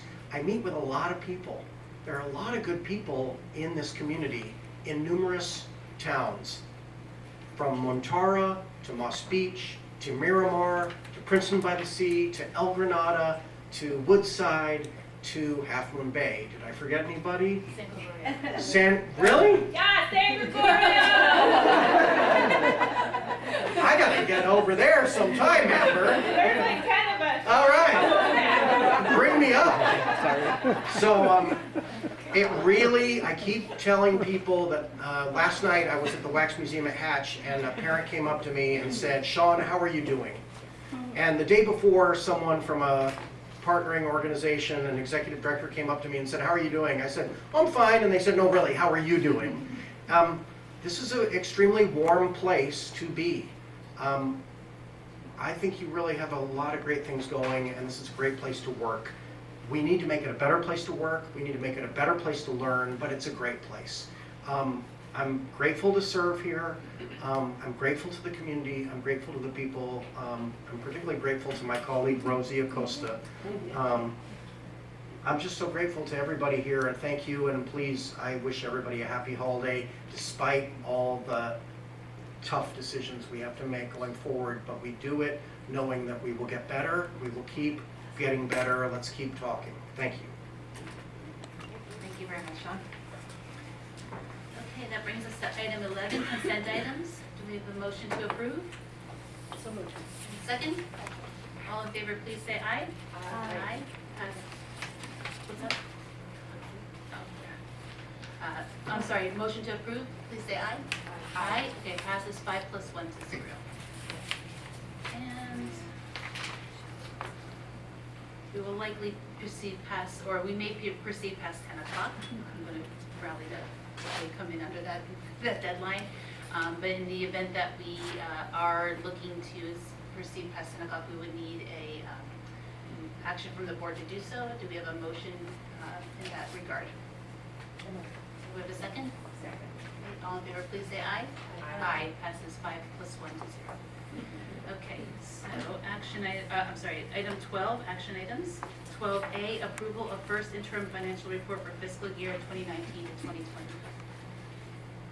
Staff recommends approval. Any final questions or comments?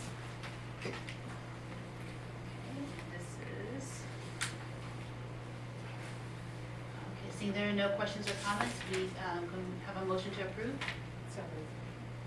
Second? Again, no questions or comments, and we will move to a vote en masse. All in favor, please say aye. Aye. Aye.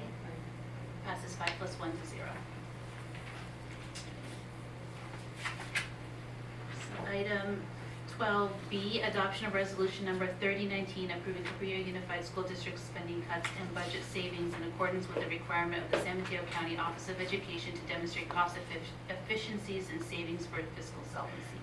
So for the sake of transparency, I want to read the resolution. It is entitled Approving Cabrillo Unified School District Spending Cuts and Budget Savings in accordance with the requirement of the San Mateo County Office of Education to demonstrate cost efficiencies and savings for fiscal solvency. Whereas on October 14, 2019, Cabrillo Unified School District received notice from the San Mateo County Office of Education entitled Letter of Lack of Going Concern, detailing the need for CUSD to present a list of budget cuts and cost savings that would show the district's ability to regain fiscal solvency in order for the district to retain local control. And whereas the CUSD Governing Board had directed staff to analyze and present budget cuts and cost savings to achieve the goal of restoring the district's fiscal health, And whereas CUSD staff have documented strategies to do so with an iterative series of presentations showing the rationale and an analysis of the efficacy of a range of cuts developed over time with input of CUSD's financial committee and other district stakeholders.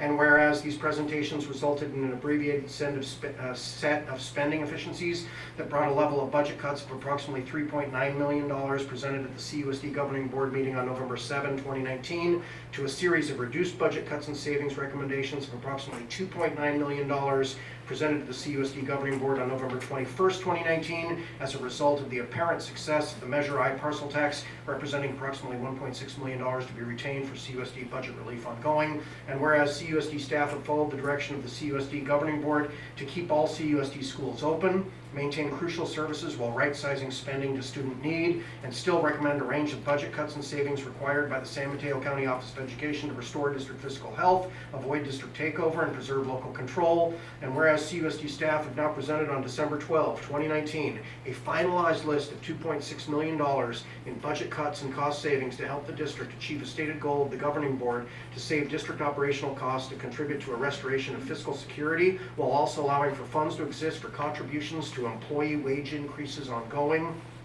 And whereas in so doing, district staff have now consistently followed the direction of the CUSD Governing Board to meet requirements of the San Mateo County Office of Education. And whereas CUSD staff now request official approval of the CUSD Governing Board to continue planning and operationalizing these budget cuts and cost savings in months ahead, acknowledging these budget cuts may be reevaluated and potentially restored if CUSD staff determine that new sources of district revenue are forthcoming and would allow for such. And whereas, in so doing, the CUSD Governing Board authorizes the superintendent and staff to work to meet the requirements upon the district to seek and regain fiscal solvency. Now, therefore be it resolved that the board hereby approves the aforementioned recommendations for CUSD budget cuts and operational efficiencies, and authorizes the district's superintendent and staff to take such actions required to effect the intent of this resolution and realize the goal of restoring CUSD back to a state of fiscal sustainability. And staff recommends and hopes for approval. Thank you very much. Do we have a motion to approve? Second? Thank you, Freya. Questions or comments? Final opportunity. All right, seeing as there are none, we will move to a vote. It is a resolution, so we'll proceed by roll call vote. And as traditional, it will start to my right. Aye. Passes 5 + 1 to 0. Thank you very much, everybody. Okay, and next item. Thank you, everybody, for here for. You guys are here for that? I'm shocked. Thank you for your We won't know if we attendance. approve the new signatories. So you watch the video on Monday like everyone will. Okay, item 12C, adoption of resolution number 31-19, designating authorized representatives of Cabrillo Unified School District as signatories effective December 12, 2019. This is an amended list. Director of Technology Rick Alva has left the district, and this resolution designates authorized signatories as such. Motion to approve? So moved. Second? Second. Questions or comments?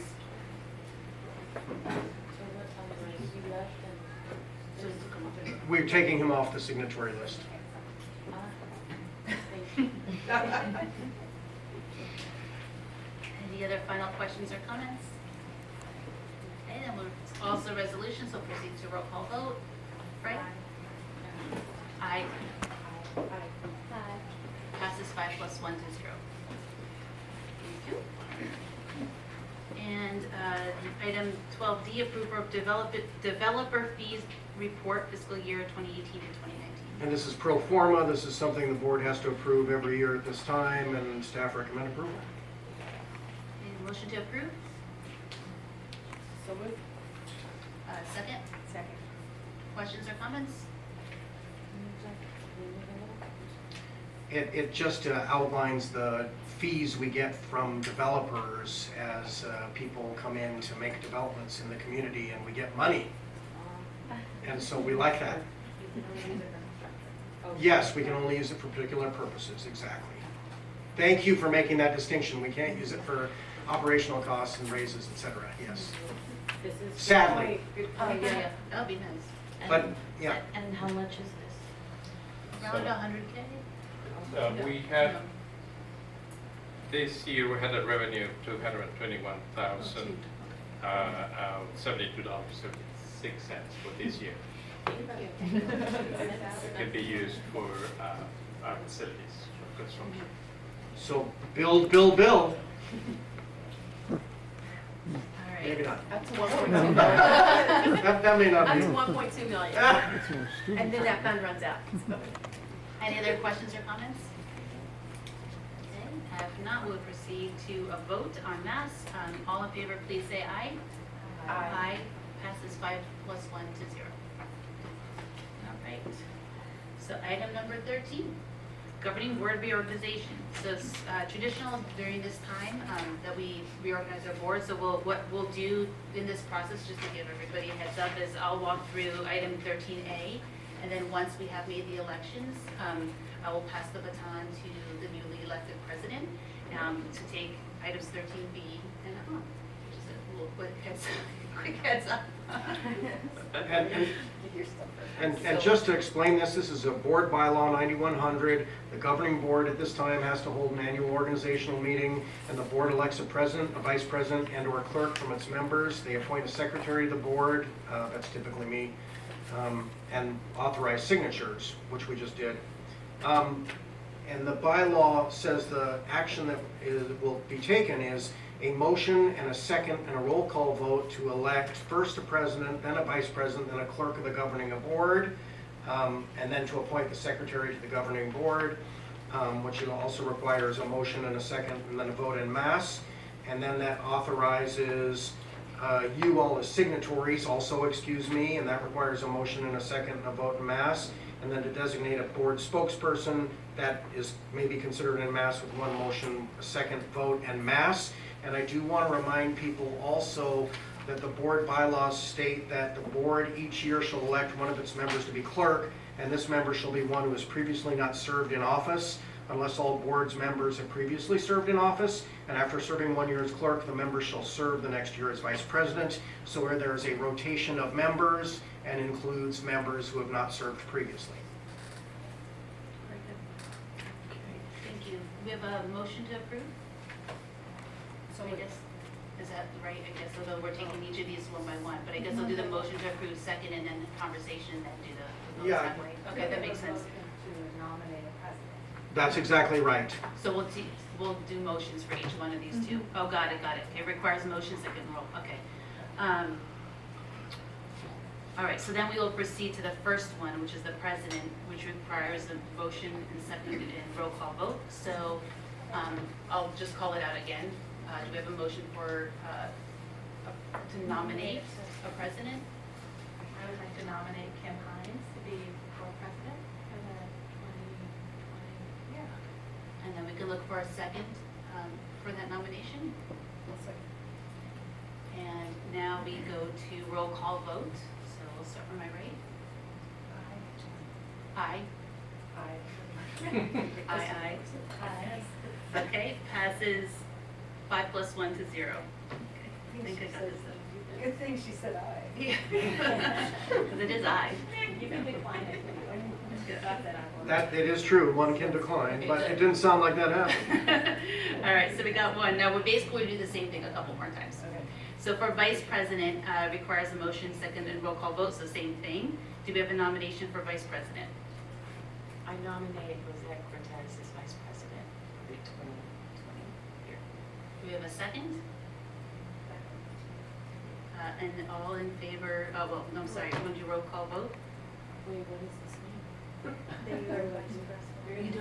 You're going to become vice president.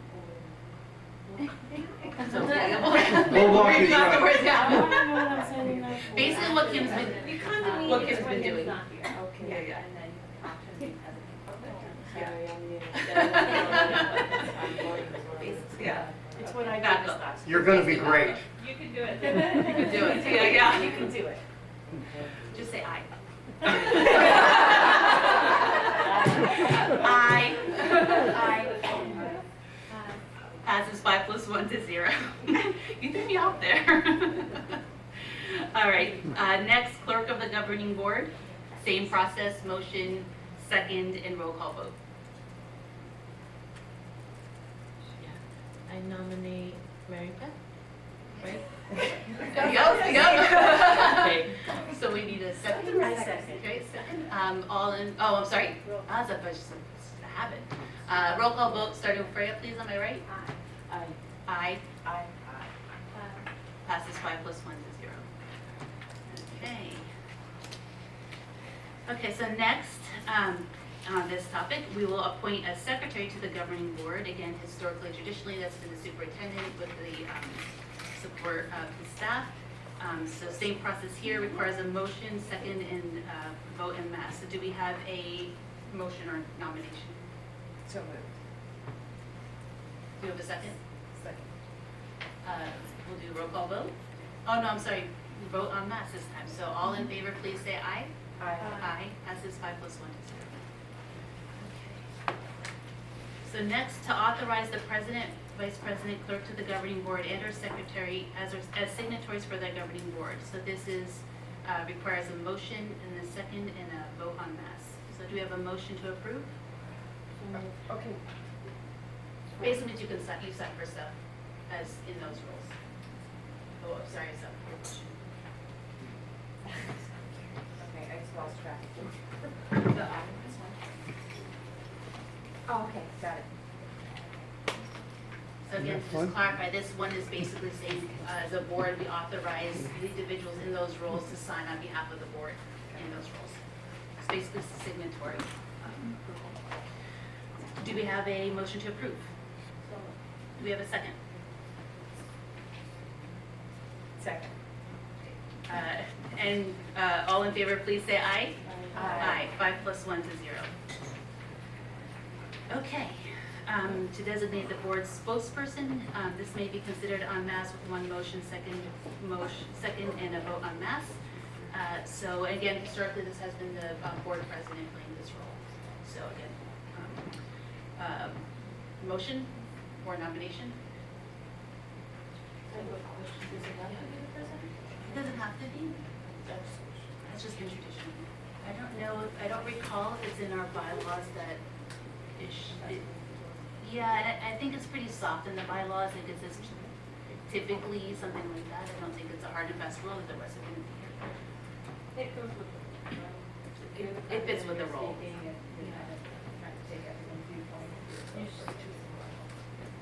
That's correct. It is typical of the role of the president to serve as the spokesperson for the board. From experience to be awkward, it would be kind of confusing and awkward to have those rules split. So do we have a nomination or motion to nominate? Nominate president. Very good. I nominate our president, We're Kim getting the hang Hines. of this. Second? And we can vote en masse for this, so all in favor, please say aye. Aye. Passes 5 plus 1 to 0. Okay. Okay, so with that, I then will hand over, we'll do all the name stuff next time, but we kind of talked about it previously, rather than getting up and like, you guys watching us change seats, we're just gonna have her do it from the rest of the agenda. That's fine.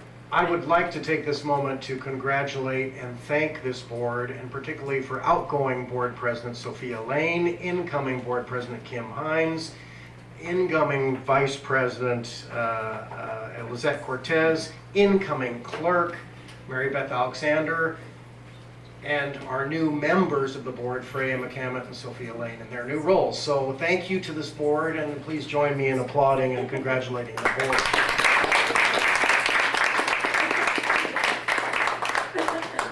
Thank you, Sean. Mhm. Okay. So for 13B, I'll buy you coffee, Sophia. I'll buy you coffee, Sophia. Thank you so much.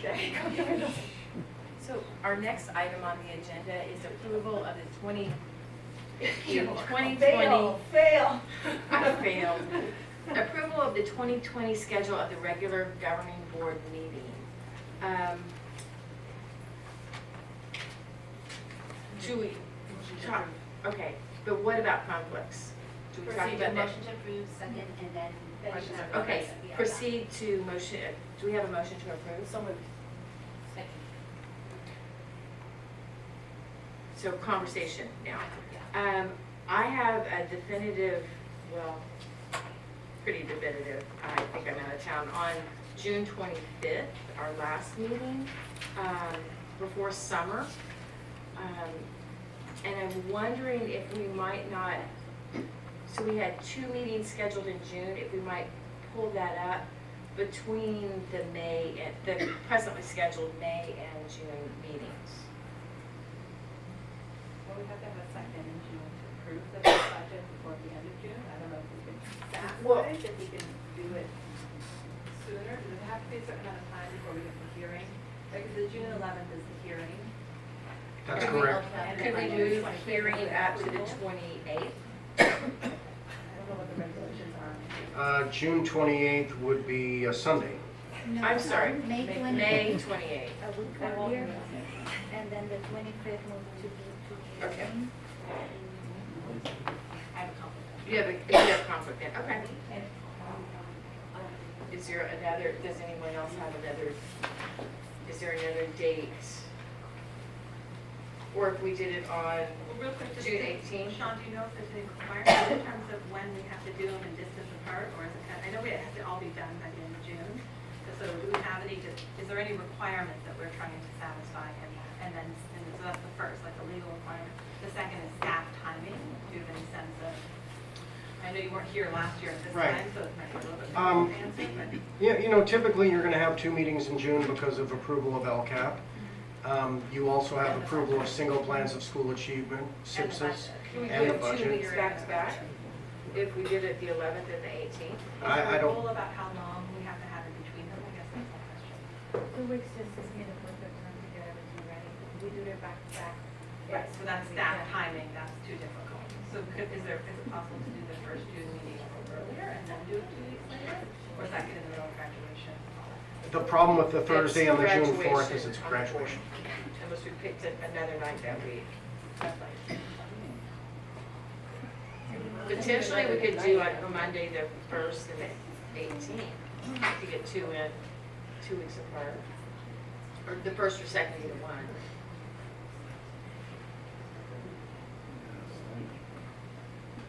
Does that work? For people? First or 2nd and the 18th would be my, Instead of the, what was the one in June? June 25th. Staff-wise, Rosie, or I'm sorry? is that doable staff-wise? It's hard for us to know sort of currently.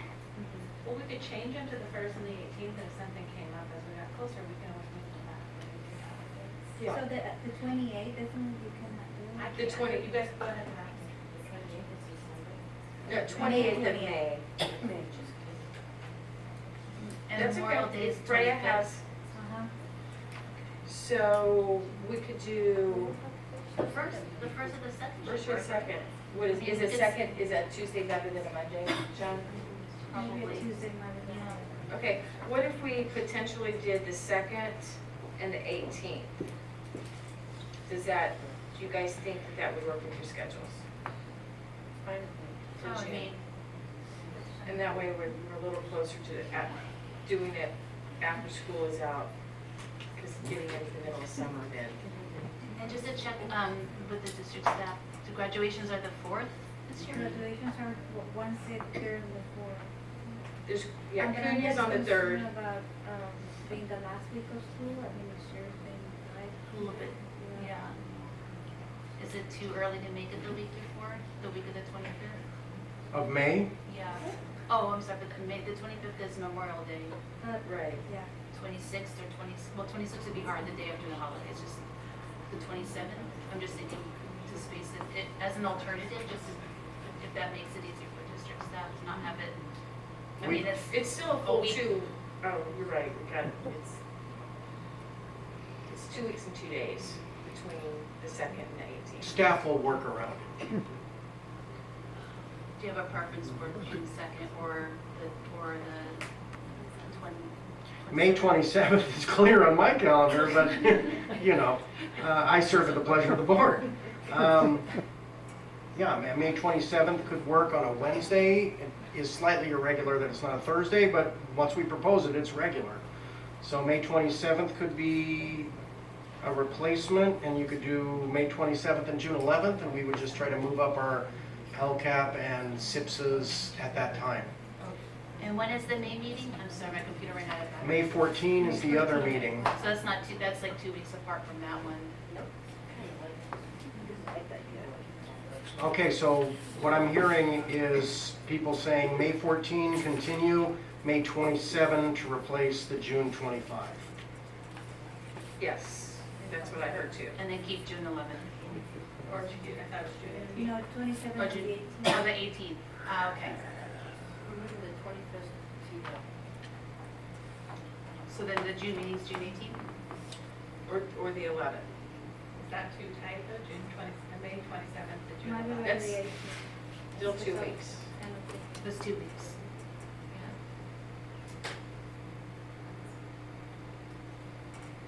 We just moved June 25th to May 27th. No, we moved the June 11th. I'm not, wait, can, district staff Okay, just let's recap? go through Because, that. Yeah. Or can somebody? The we're getting Thursday, space. June 11th becomes Wednesday, May 27th. And the Thursday, June 25th becomes Thursday, June 18th. So May 27 and then June 18. And then May 14th stays, so that's like 2 weeks apart, and then 1, 2, 3 weeks apart, so it's fine. That works for me. So May 14, May 27, and then not on the 11th, but yes on the 18th. That's what we heard from you all. Okay. But I think it sounded like it worked better to have a little more time in between the two. It still gives us 2 weeks, 13 days between the 14th and the 27th, and, 2 weeks more or less between the June 11th date, and then it gives us, Because was I hearing that June 11th was preferable for you all if it worked for staff, or June 18th? The 25th is when I had a conflict, so that's, but, so now I'm hearing 14, 27, and then 18. scratch the 11th, and it's just going to the 18th, because you're getting 2 meetings in May and 1 meeting in June.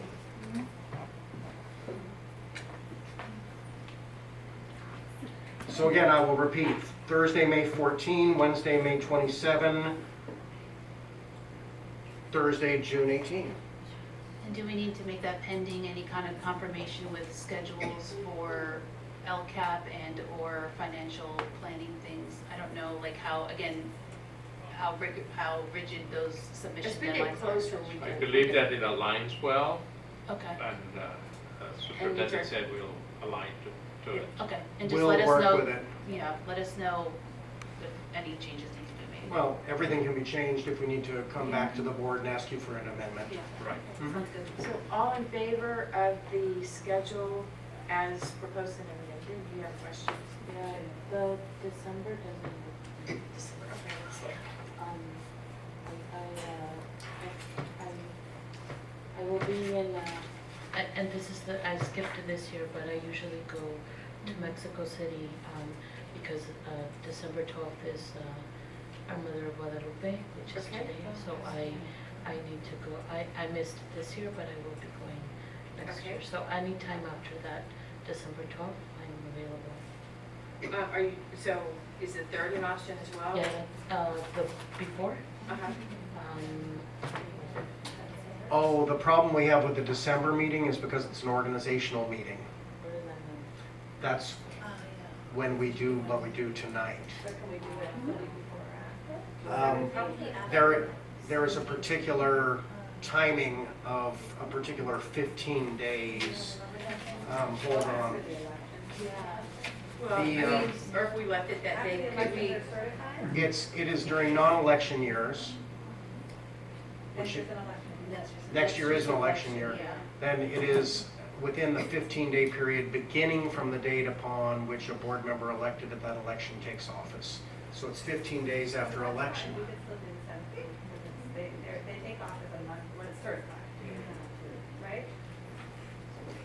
I think this is one where we might, because we have the gift of time, let's check on that and keep it here and then look if we can amend it. This year it was the 5th of December, and we could do it anytime between the 5th and the 20th. Yeah, so the 17th is where. What's election day next year? Oh, the 3rd. The 3rd. Okay. We could do it until the 18th. So if you want to make a friendly amendment now to make it December 17th instead of December 10th, Okay. Let's do that, and then if we need to change it because of election. Yeah, we're not out on school breaks. So we'll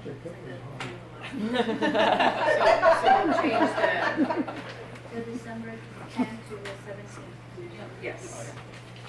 The only thing would be the first interim, that we would have to bring them to the November. Can we do that? I'm not sure, we would have. we might have to have a first special interim. meeting, but we can't do it at a special meeting. You have to do first interim at a regularly scheduled meeting. Regular scheduled meeting. God, I hate coloring within the lines. It's terrible. Can we make the, So December 5th would work. that's Oh. a Saturday. Oh, I'm sorry, I heard it 5th. December 3rd? 3rd. But if elections are Be not, after election. How about, like, with the elections in Monday. November? It won't be served. Oh, it won't be served by that day. Hard to know. How about like December 7th? December 7th. oh, you're on the 7th? Okay, the 7th, December 7th. That's Monday. Tuesday, No. It's a year from now, but let me look at my calendar. December 7th is a Monday. I think I'm getting a haircut then. No, just joking. December 8th, December 7th. December 8th, did Tuesday work for you? Okay. Got it. We'll do that.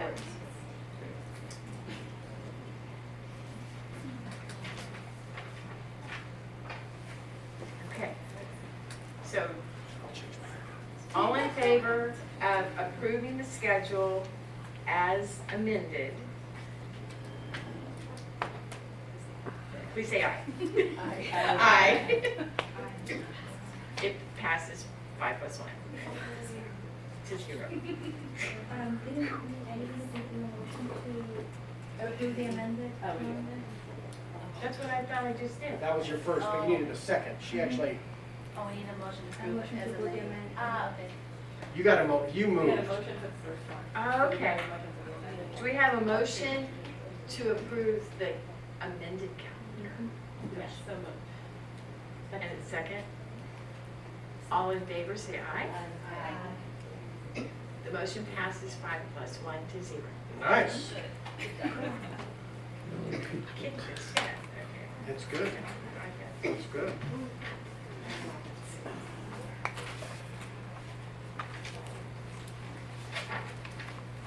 Shall I present on the last item? Sure. President Hines. This is a review of Board Bylaw 9250 as it pertains to compensation. For the public, basically what this is that at this time, the Board of Education in Cabrillo Unified has reviewed this bylaw. Education Code 35120 stipulates that the governing board may designate an amount of up to $240 per month as compensation for board service. Districts also have the option of providing health and welfare benefits to board members.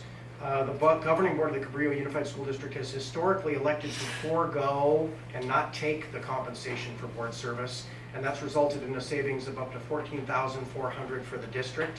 The board has included this decision in Board Bylaw 9520, and the relevant section of this bylaw is cited below. Current Board Bylaw 9250 or 9250. Compensation, reimbursement, and other benefits states the governing board views board service as a voluntary contribution to the community and elects not to receive the compensation to which is entitled by law. The current policy also states that governing board members may participate in the health and welfare benefits program provided for district employees. Board members who elect to participate shall pay the full cost of coverage. So staff recommends the board complete its annual review of this bylaw, and if consensus is reached and if there is no interest in changing the current policy regarding compensation, no action is required.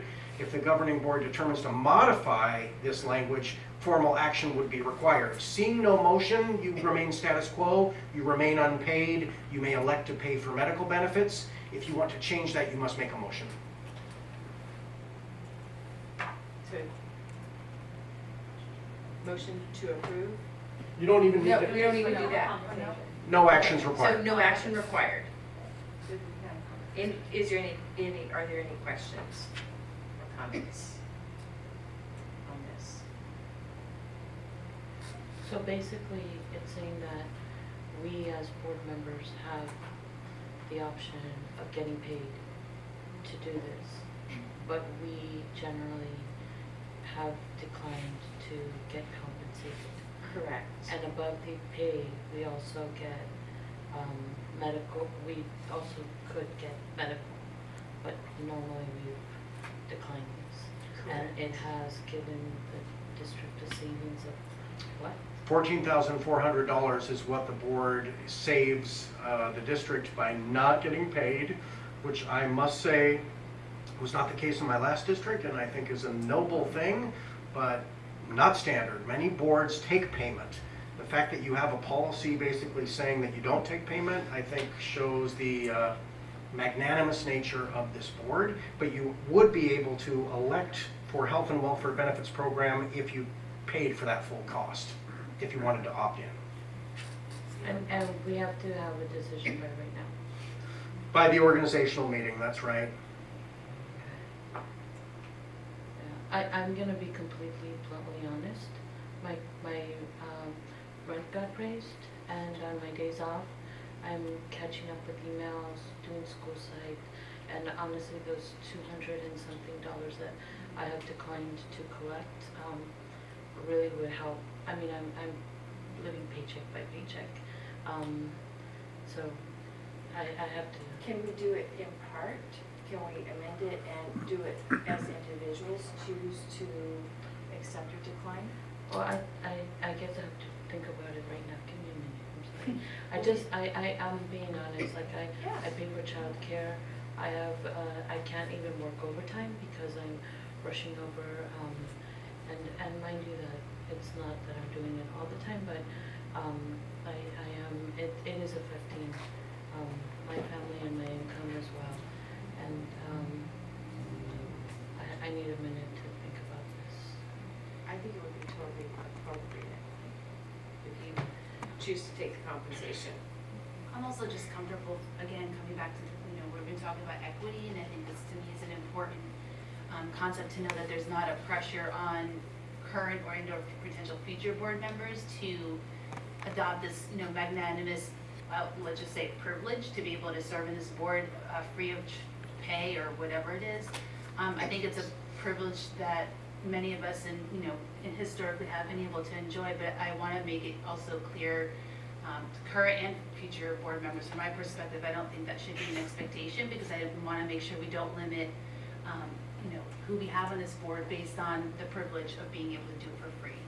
I think it does take a lot of time to do it right, and I know we spend that time, and I'm happy and completely supportive, and find it all maybe even just a good thing to have that flexibility to do so on a individual basis. And I don't know logistically if that would be that if we all have to approve it and then some of us give back in a different way. I don't know, like refund it. I don't know, like logistically, operationally, what that process would be. But if there's a way to logistically do it on a individual basis, again, even if it means we all need to take it or we all don't, I would be happy to say we all take it, but then we individually can give back in donation as we do, and we've seen the monthly reports if that's the best way to do it. Just to give context, this would be $2,880 per member, and you could always A year. $2,880. And it's taxable income, I assume. Oh, I would assume so. Well, I'm not a There goes all the CPA. money. Never mind. Keep it. Well, but It is keep in mind that that would help. it is That would be, 12, I what would you think said, we could do it 1,800, individually. 1,200, and then, so it is To $100 cha- a month. To change the bylaw, we would need a friendly amendment to the bylaw. You would need to change the language of the bylaw.